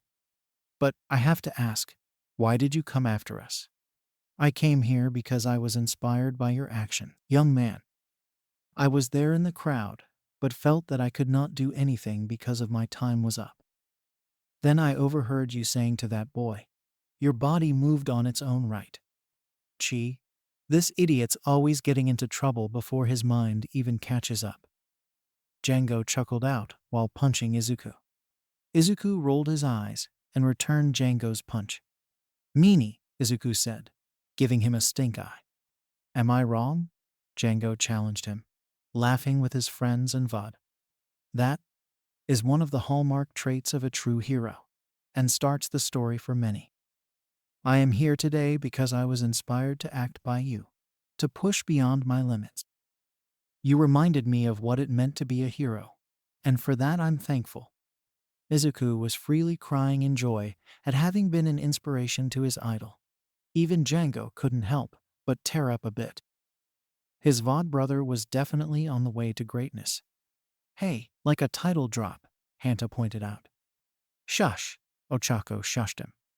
This next part, I will tell you, however, is very important and extremely classified. Tell me, young man, how well do you trust your friend here? At this, the both of them started to laugh, which was a good sign of All Might. Everyone else also laughed at the implication, Tashinori included. Haha, well, All Might. I think it'd be hard not to trust my own quirk. Yes, they seem to be the best of, wait, what? Haha, that is one expression we should have expected. Ken chuckled on his blocky hand. Can't blame with when he doesn't know about it. Nimiri giggled. I'm sorry, he was very befuddled right now. Allow us to introduce ourselves. I'm Midoriya Izuku, and this is Midoriya Django. Django tried to protest. No matter how much you deny it, you're still a Midoriya, Django. Anyway, technically, he is my quirk. What do you mean technically? I am your quirk. Stop interrupting me. My quirk is called clone. I can create clones of myself, but so far I've been limited to manifesting Django. I've got about a couple thousand in my head, but they're asleep, and I can't bring them out yet. A couple thousand. So yeah, whatever you got to say, you can say it to us. All right then. Let me tell you about my quirk. It's called One for All. What is exactly this One for All quirk? Keigo asked curiously. Tashinori and Izuku were sweating in distress that they had to now reveal the secret of their quirk. Mind if I take it over, you two? Kuma offered, having paused the show, which the two of them glanced at him, then at each other. Tashinori shook his head. I'm not going to ask how you know about this, but you mentioned that you were a fan, so I think you know more of it than us. Kuma shrugged. Yes, I know so far on how the quirk was formed and how it works. Murai was now intrigued at the source of information this individual knew of. The OFA users glanced at each other, but shrugged, letting the man to do it on their behalf. You can explain them if you wish, Shigaraki Yoichi said. Kuma nodded. Okay, here is the basic story. At the dawn of quirks, 2 centuries before the present time, there were 2 brothers that one was who determined to shift the power of the quirked and the quirkless at the time for the many disagreements between these 2 factions. The older brother wanted the power to protect the quirked individuals, but his methods weren't what the little brother desired. So, trying to show him what his views were, the older brother planted a quirk on the younger brother. But what he didn't know was that the younger brother had a quirk all along. But it was a transferable quirk, and since the older brother added a stockpiling quirk on the younger brother, it had come to the point that both quirks merged to become the now named One for All. Meanwhile, the older brother took the name of the cruelest villain of history, All for One. Everyone tensed at such declaration of the history of both quirks, and to think that both quirks were related to one another. Here, standing next to me, are the previous users of One for All. Kuma presented the people standing next to him. Hi, my name's Shigaraki Yoichi, he began, earning many gasps on recognizing the family name. Yes, I'm sorry on behalf of my brother, but there isn't much I can do since I'm dead. I'm the original user of One for All. The next ones are the second and third users of the quirk, Kuma said. And before you ask, they won't give you all their names even if you beg them. You know us well. The second hummed. Yes, I'm the second user of One for All, and my quirk used to be called Gearshift. I'm the third. And my quirk is called Fajin. Not going to explain your quirks? Tensei asked in curiosity, as they didn't continue their explanation. The ninth hadn't earned it yet, so no. The second shot down other questions. Hey, Bakubro, doesn't the second looks like you? Ijiro asked. Shut up, shitty hair. The third chuckled under his breath, as the second rolled his eyes. I'm the fourth user named Shinomori Hikage, and my quirk was Danger Sense. Hikage said. My quirk is self-explanatory, so there is no need for an explanation. Yo, I'm Banjo Degoro, and I'm the fifth user. Degoro grinned as a black tendril shot out from his wrist, making the Class A and B tense in recognition. As you can see, my quirk is called Blackwhip, and my quirk is mostly controlled by my emotions, so if anyone decided to poke the hornet nest, well, he chuckled darkly, making the students nervous. Mostly Shinso and Monoma, as they were nervous since they were responsible of Izuku getting mad. I'm N. Just N? Mina asked childishly. N. He repeated flatly. And I'm the sixth user, and my quirk is Smokescreen. As the fourth, it is self-explanatory. Nana came out with a smile. I'm Shimura Nana, the seventh user of One for All, and I used to be Toshi's old mentor. My quirk is Float. I'm not going to mention the family connected between her and Crusty Lips, yet Kuma decided for now. Yagi Tashinori here is the 8th and Midoriya Izuku is the 9th. Both quirkless. On that revelation, everyone stared at them in disbelief, except for Django, who simply was surprised, and Katsuki, since he had known of it since ever. Everyone shouted that both of the best hero and student of UA used to be quirkless. Why did you tell them about that, young Kuma? Tashinori yelled incredulously. Kuma sighed and looked at them solemnly, which surprised them and everyone else at all. Because this is the part that is important and something to say to a certain idiot. He walked among the group before he stood in front of Sasaki Murray, who was surprised that centered to him. First of all, you are an idiot to assume that Izuku here was unworthy of the quirk, he declared as everyone else gasped in shock. The One for All is like a sentient quirk which holds the previous users. While, yes, Mirio is a capable young man that could bring that kind of strength, the quirk itself is a double-edged sword. Murray, instead of getting angry, looked more confused than ever. What? What do you mean by that? The reaction was that the fourth, Hikage, looked at Degoro incredulously. You haven't told the next users about my situation. What were you thinking, Banjo? Kuma blinked in confusion at the reaction of the fourth, not expecting completely on how he would have reacted. But, Master, I didn't know much at the time, and you simply gave me the quirk without telling me. Hikage groaned as he rubbed his face, grumbling profanities before sighing. What I am about to tell you is completely important. Apart from the other users, I wasn't killed by All for One. I died before I fought him. Everyone gaped in surprise at the confession, and before anybody could say anything, he continued. The thing is, I got the quirk when I was 22.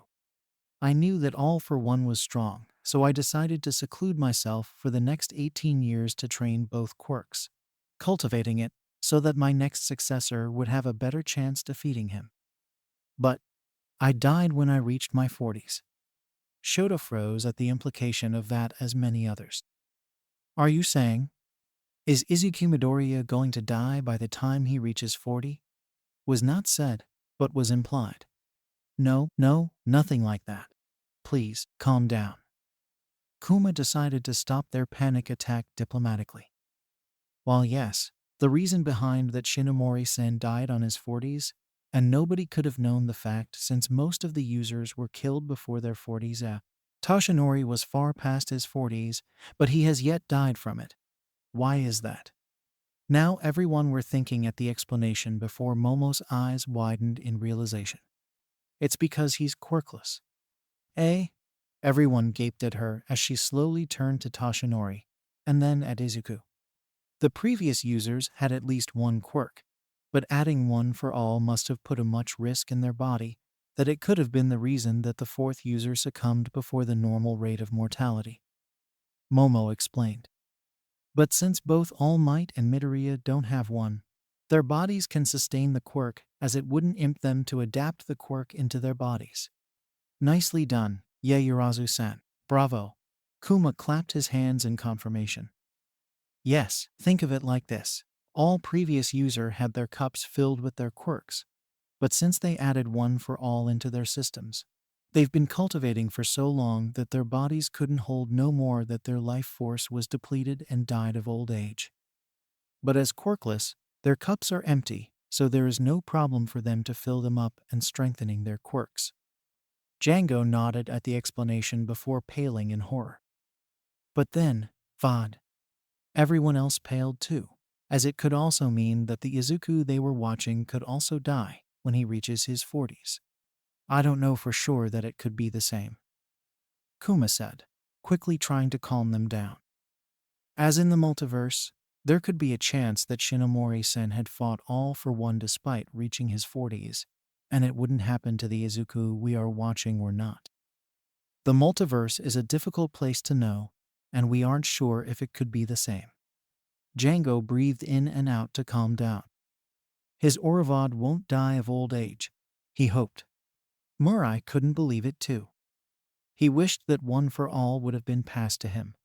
But if in the end, it would kill him by the time he reached his 40s, or before that, it would have been his greatest mistake.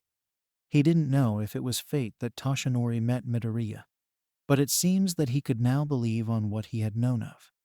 So, since everyone knows about the important quirk, let's get back to our seats and continue with the show. Ichem. Okay? Did he expect to be part of one of the greatest kept secrets in history? No. PFF, that was funny. Denki coughed in his fist. Was he honored? Yes. Yes, I am. Izuku nodded. Toshinori beamed at hearing that. Did he regret agreeing to this insane training plan? Most definitely. Training montage. The two manly heroes shouted in unison. But a chance to be All Might's successor was too good to pass up, along with the potential to boost his quirk and access more clones. While it did feel like cheating at the beginning, Django was quick to put a stop to it. As far as I see it, heroes use any and all tools at their disposal. If this helps you out, it doesn't matter. All that matter at the end are the people you save. That was a great way to put it. Hisashi pointed out. Yes, it is a rational conclusion. Shota replied with a nod. Django, hearing that, blushed. Of course, that didn't mean that it didn't suck to be lugging around All Might on top of a fridge. I think I made it an inch. Minoru decided to keep quiet when Kuma suddenly stared at him with his cold amethyst eyes. Tsuyu, who had been preparing to smack him, noticed the exchange and nodded in satisfaction. Come on, young Midoriya, let's move it. Oh well, nothing ventured, nothing gained. Of course, thanks to the workouts he and Django did, they were physically fit, just simply not strong enough. All Might was working with him to develop more muscles so that he could handle one for all without busting his limbs. What? Was the general question. Are you telling me that there was a possibility that Deku-kun would have his limbs exploded? Ochako shrieked in disbelief. I am concerned, Tenya grimaced. Don't worry, everyone. Young Midoriya is doing his best during his trainings, so there is no need to be alarmed.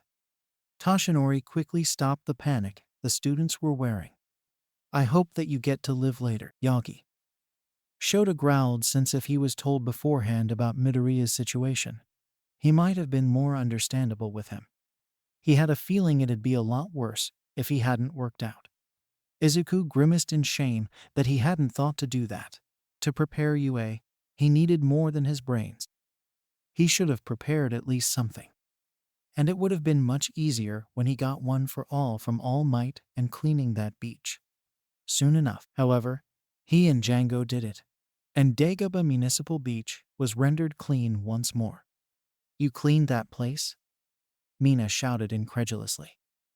My family and I visit that place ever since the beach was cleaned up.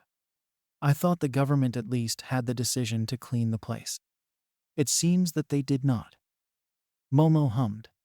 That place had 2 towels of trash to one end to another, Katsuki yelled. How long did it take you? 10 months. 3 months to spare too. Lucky me, Izuku grumbled in envy. Django laughed. He had help, i.e., me, so there is no shame about that. Izuku accepted reluctantly that point of view. Standing before All Might and bathed by the rays of the early morning sun, Izuku and Django had their heads high with pride at their accomplishment. Both of you have made me very proud. I am truly glad to have met you all those months ago. You have rendered a great service not only to the community, but to yourselves and your future careers. Yes, that means you too, young Django. All Might said as he plucked a hair from his head. Django smiled brightly, tears pricking the edges of his eyes. Izuku was smiling brightly. Fortunately, tears were absent. You should be proud of it, Madabro, Ijiro cheered. You too, Django. Hanta grinned. The 2 Midoriyas smiled, almost bawling their tears. Damn, these Midoriya's genes. Django quickly wiped the tears before he bawled like any Midoriya. Toshinori chuckled at the reaction of those 2. He was really proud of them to have done the impossible and worked their dreams on. Now remember this, both of you, something I was once told.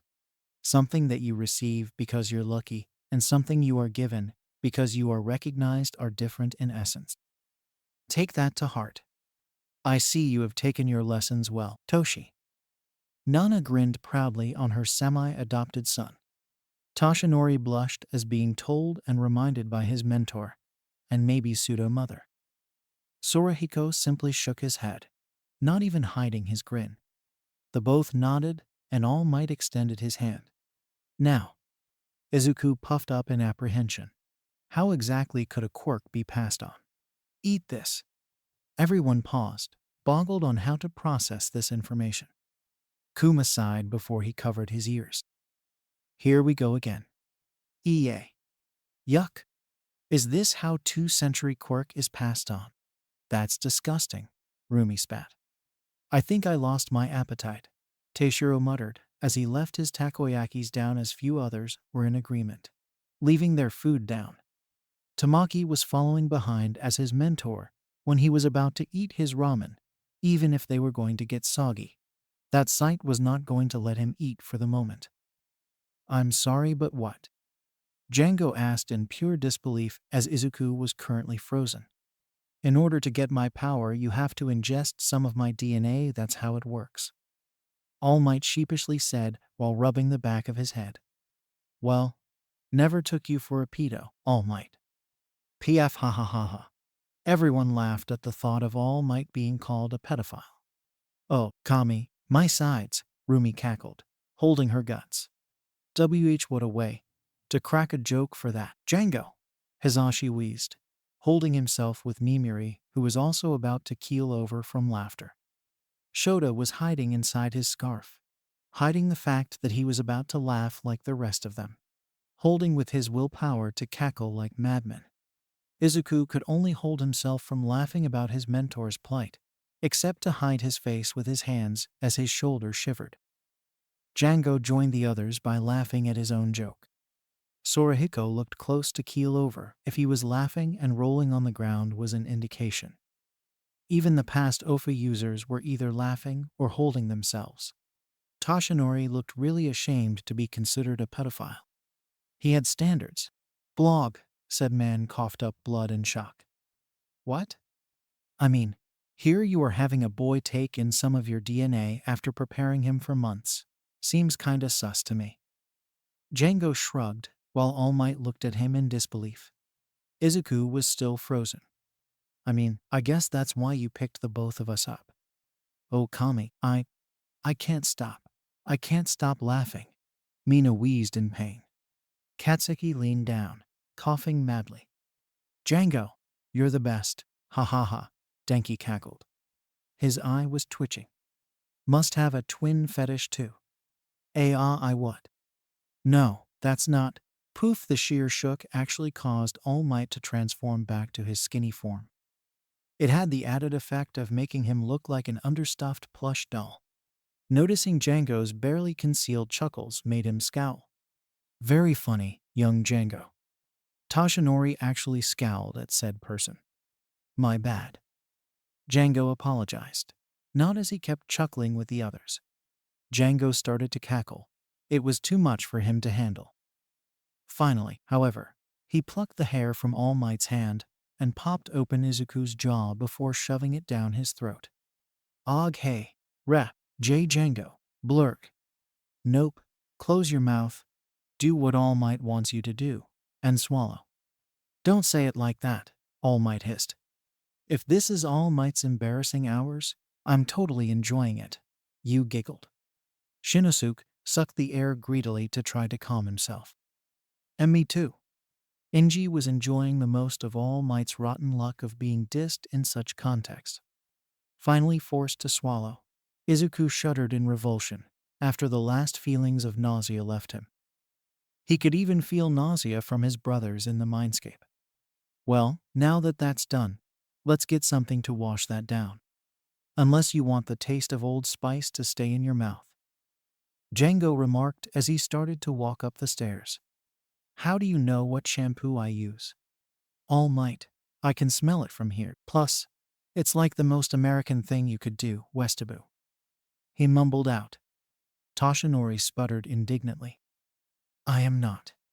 Yes, you do, Hizashi affirmed. I worked in a few commercials from them. Nimiri shrugged. The smell is your tell. I can smell it from my office. Nezu stated with Ryo nodded in agreement. Sorry, Toshinori, even in the police station it smells. Naomasa stated. Traitors. All Might could only sputter. What happened to the nice young man who respected his every word and stared at him in awe? He was starting to doubt if clone should even be the right term to describe Izuku's quirk. They certainly weren't identical personality-wise. Soon enough, however, they moved along to catch up with Django and deal with the aftertaste. Yeah, it probably would have been better to skip the Old Spice today. As you should. Django sneered. Young Django. A few hours later, and they were back on the beach ready to test out Izuku's new power and see if it could help out with clone. All right then, let's give her a whirl. Calling upon the power is simple. Just clench your butt cheeks, and from the depths of your heart yell out a smash. Toshinori as well as Izuku looked down when everyone gave them a pointy look. That doesn't help the case, All Might, sir, Tenya declared, making Toshinori gulp and be nervous. Nana decided to keep her mouth shut. I don't know for sure, but I wonder if the past users of OFA could have at least written something else rather than that phrase, Kuma scoffed. The past users simply looked embarrassed. You're really not helping your case there, All Might, Django pointed out with a deadpan expression. Izuku just had his face in his hands, lightly shaking his head. I mean, first the ingesting of DNA forcefully too. That was you. Now you're talking about butt cheeks and smashing. Shut up, Django, Izuku whispered out. You're the worst, Izuku grumbled into his hands. You love me, and you can't lie about it. Django chuckled. All Might's grin became more and more strained until he finally had enough. All right, I get it. Let's just move on, he mumbled out. He then motioned to Izuku and gave a wave of his hand. Just go, young Izuku. All Might used cheer. It's not effective, Denki started, holding his laugh. Django used dis. It's super effective. Hanta finished before both of them laughed as few others. Izuku felt for him. He really did. There was a reason why it was on site between Django and Bakugo, and it wasn't the fights. Izuku walked forward to the edge of the beach and looked inside himself. At first, he couldn't feel anything, but soon he saw it. A spark inside him that quickly grew to a roaring inferno. Cocking his fist back, he pivoted and moved forward. Sma. Stop. Izuku stumbled and blackout as a cacophony erupted in his head. The last things he heard were All Might and Django coming to his aid. Oof, that must have hurt, Kyoka said in sympathy. Yeah, Koji signed in agreement. At first, it was dark, and while he could see, it was as if he was looking through a blindfold, the slightest bit of light piercing through. Not yet, but one day. Honestly, Toshi, clench your butt cheeks and yell out smash. It does sound like something a pedophile would smacko. Wake up, Ninth. You will see us again soon. These voices, they don't sound like me, Izuku thought as he continued to stare in the darkness. Wake up, Oravod older brother. And he did. Everyone blinked in confusion at such short encounter. It seems that Ninth managed to hold a bit of a connection with the rest of us, Heikage remarked. I'm somehow embarrassed that Toshi said that. Nana sighed. And the pedophile thing too. Smack. Shut it, Banjo. It was the same like that, Midoriya, Shinso asked. Well, no. The first time I encountered them was when we fought in the sport festival, Izuku replied. Shinso's eyes widened in realization. My quirk got you forcefully into your mindscape, and maybe that's why you got out of my control. Yeah, I didn't know at first, Izuku admitted. That's so like you, Shinso snorted. Izuku, he heard, and he opened his eyes, focusing. He was met with All Might's worried face in an unfamiliar room. Oh no, Django was right. You even took me to your house. Izuku deliriously mumbled out. Ha ha ha ha, Green Bean, you're awesome. Setsuna cackled in amusement as everyone else laughed too. That was funny, Shroom. Kanoko giggled. Yui agreed, holding her stoic expression as she shivered in laughter.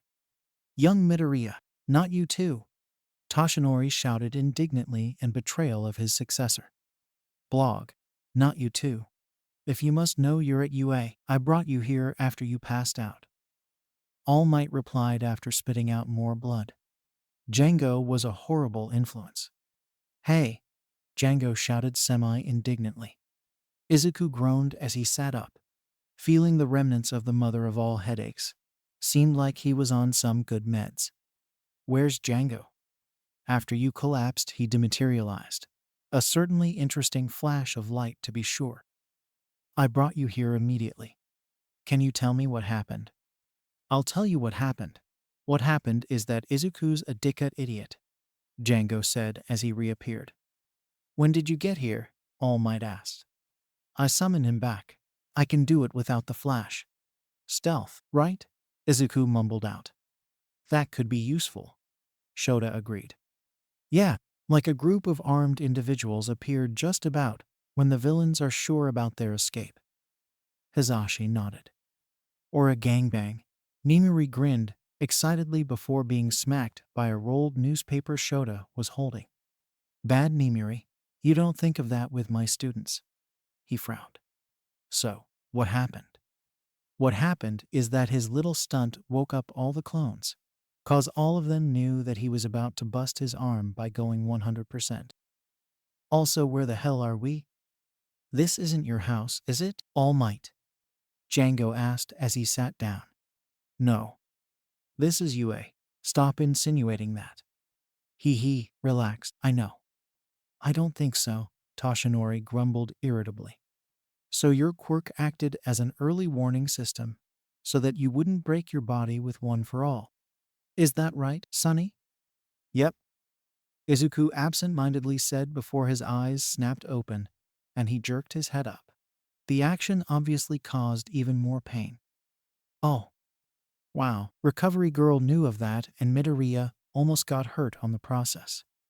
Itsuka said in mild concern. Revelry in the dark, Shihai remarked. Relax, my boy. Recovery Girl knows our shared secret. She's helped me out a lot of times throughout the years, All Might said as he let Izuku lie down again. It's a good thing too. Otherwise this American bumpkin would have died years ago. So you tried to use OFA and almost broke your arm. As it is, your muscles were torn simply by activating it. So however or whatever you did that time, stop. The sheer gravity in that last word caused everybody else in that room to shudder in fear. As it should be. Chio primly sniffed. Scary. Was everyone's thoughts in agreement? Don't worry, recovery girl, I don't plan to. Izuku groaned out. Anything to avoid a headache like that again. Yeah, the VOD brethren are all sorry that happened. But in fairness, everybody panicked and decided to let you know at the same time. Django explained while putting a hand on Izuku's shoulder. Well, at least I have time to figure this out. Yeah, imagine if we had less time. Or worse if you got the quirk on the day of the entrance exam. Izuku was sweating as every teacher glared at him and Toshinori, including the past OFA users, but they were mostly glaring at the 8. The students, on the other hand, simply gave him a pointed look. Katsuki's looking more like a disapproval glare. That sounds like some shounen anime McBS. Aren't we basically an anime right now? Quirks and all? Humph. Oddly enough, however, Izuku felt like he had to mention something. But for the life of him, he couldn't remember that. Damn McProtagonist bullshit, Minoru grumbled in envy. Huh, that's really is a thought. Denki mused. We don't have time to listen to that line of thoughts. Kuma interrupted. After some mandatory recovery time instituted by Recovery Girl, All Might pulled some strings and managed to get a training room in UA for themselves. Izuku had to very much force himself not to fangasm. Unfortunately for him, none of the other heroes were here, so he was only able to get Recovery Girl's autograph. Oh well, maybe when he made it in. Yeah, little listener, I'll give you the autographs whenever you need it. Hisashi shouted in agreement. Mike, Shota yelled at the volume of his old friend so close to his ear. It was during their training that Django made a discovery. Okay, so I just found something out. Whatever it was that you did when you first used OFA just opened up a section of the mindscape, an armory. Django said as Izuku did some fight training with All Might. Because of this, I sincerely recommend changing your quirk name. Cause clone isn't going to cut it. He pulled out from behind a long rifle, a shorter carbine, and a pair of pistols. Ooh, look at those babies. Mei shouted in glee to finally showing something entertaining. Ochako, Tenya, and Majima paled at the thought of giving her those weapons to be modified. They suddenly had the look of Vietnam War passing through their eyes. Wow, so my quirk makes weapons too. That is slightly concerning. It seems that either there is more to your quirk than meets the eye, or One for All has already boosted it to incorporate other military-related items. Were there any signs of vehicles? All Might asked as he crossed his arms in concern. One-man army, Shoto muttered out. That is a scary Midoriya if it was. Miso said. That would be too op, Denki complained. So far no. But another thing I've noticed is that the clones are awake. Ever since the blackout, though they've been unable to break through, they've started taking the time to train. Especially with the weapons available. Django said as he set them down on a small table that was set to the side. They look different than standard weaponry. They don't look like they fire any type of ballistics. All Might noted as he inspected them. That's 'cause they don't, look. Django said as he grabbed a pistol and shot at one of the walls. A bright blue bolt of energy fired out and impacted, leaving a hole with a scorch mark. Oh, so it is energy-based. That has many possibilities that these weapons could be used, and not leaving anything like bullet shells. Mei said as she wrote the models of those weapons. The only thing that can be placed as those blue bolts of energy and the scorch marks. Is someone worried that Hatsum-chan is going to build one of those? Tsuyu voiced her concerns. Us. Ochako and Tenya shrieked in terror. Majima could only sigh into his hands, expecting that her problem child would do many damages in the building rooms. Okay, that is certainly very dangerous. Not exactly suitable for hero work. Snipe's bullets don't even do that much damage. All Might said as they inspected the hole. It went over a meter through regular concrete, and most likely would penetrate at least a quarter of a meter through other reinforced materials. Perhaps less if it was metals, but still. That is really dangerous. Toru whistled at the dangers guns he was watching at. I hope that those have some non-lethal figuration, or else I need to check on them. Majima said. I can reduce the settings, Django said while fiddling with the pistol. A few other shots each showed less and less damage until, oddly enough, a ring of energy came out and did no damage at all. Huh, everyone said their confusion. Well, I think I won't be needed then, Majima declared. I guess this is the lowest setting. I wonder, Django said before turning and shooting All Might.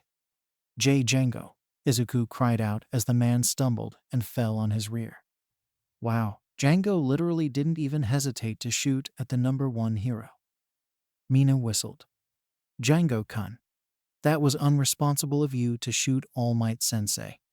Tenya chastised him. Relax, it was the lowest setting, and it wouldn't have killed him. Django shrugged. Besides, would you have preferred me to shoot at Izuku? Tenya tensed before sitting quietly without being able to formulate a retort. All Might groaned, somewhat disoriented, but still conscious and poofing back to his skinny form.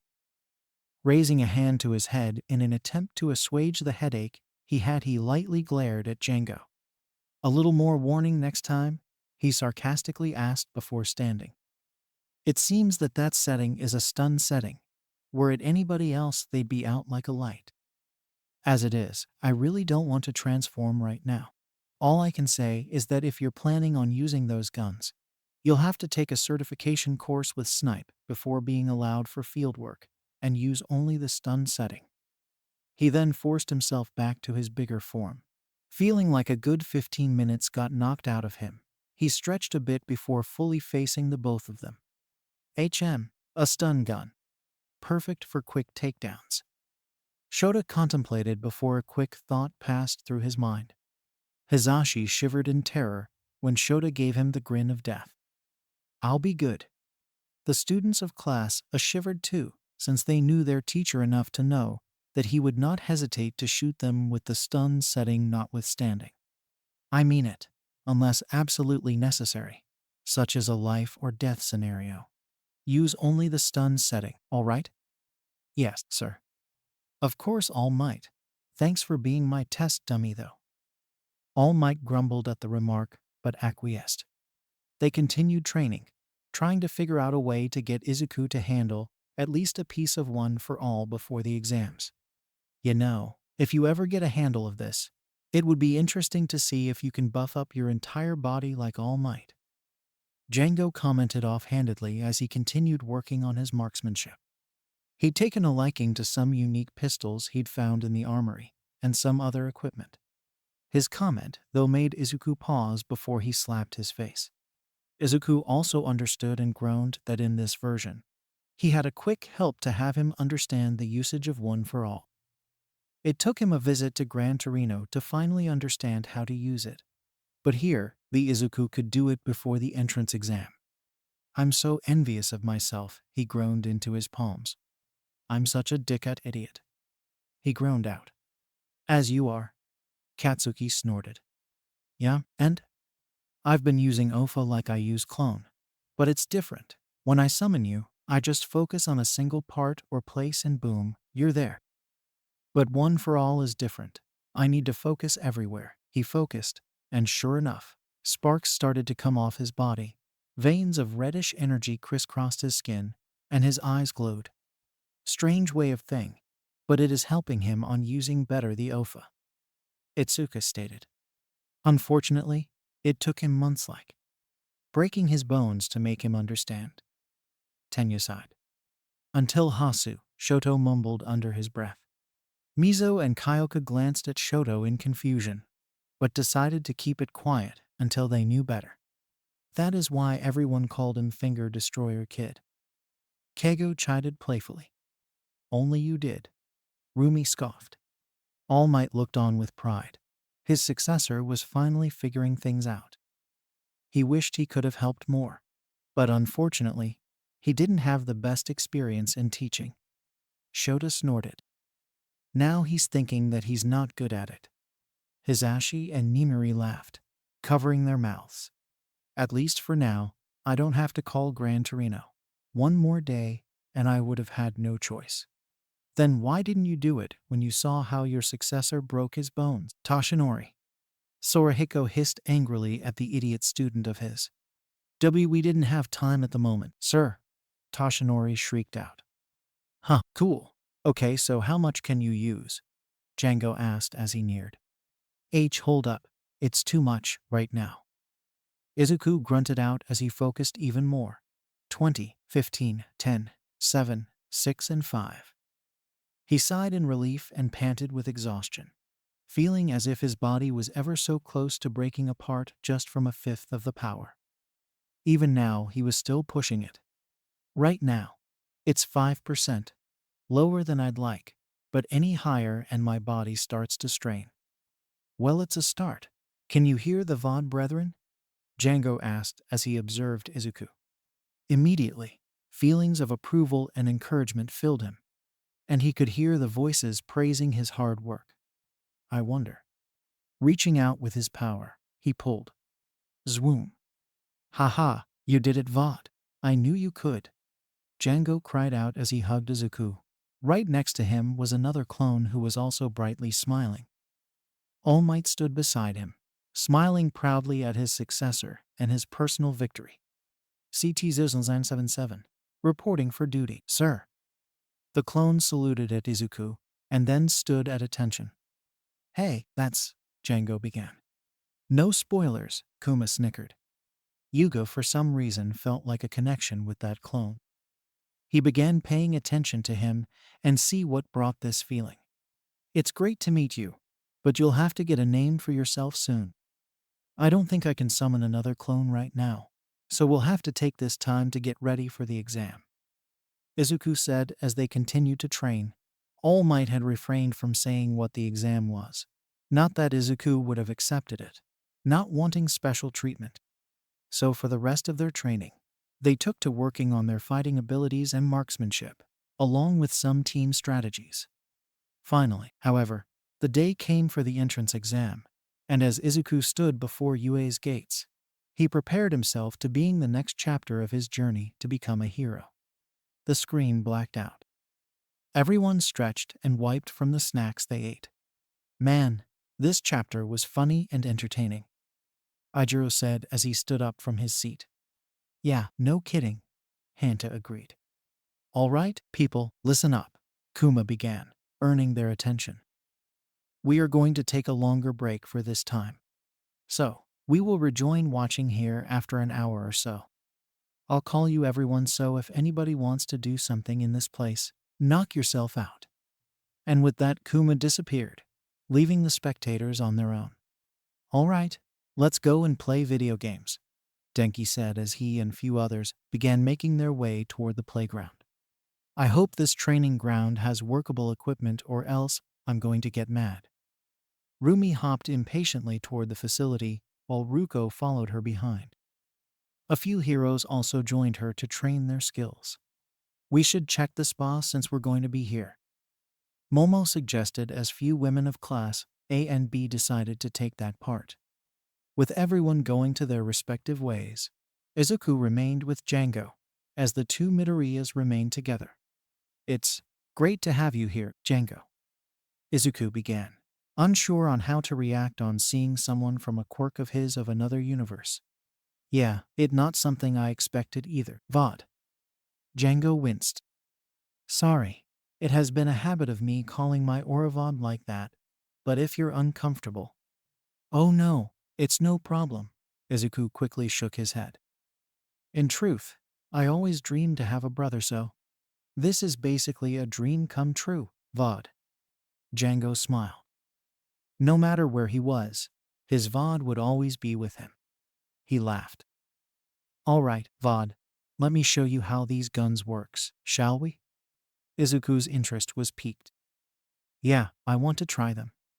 With that, both Midoriya, who one didn't have a brother, and the other who lost were finally reunited like the fate desired. Nobody could have known that Django had shed a small tear, promising himself that he was going to do his best to his new but same VOD.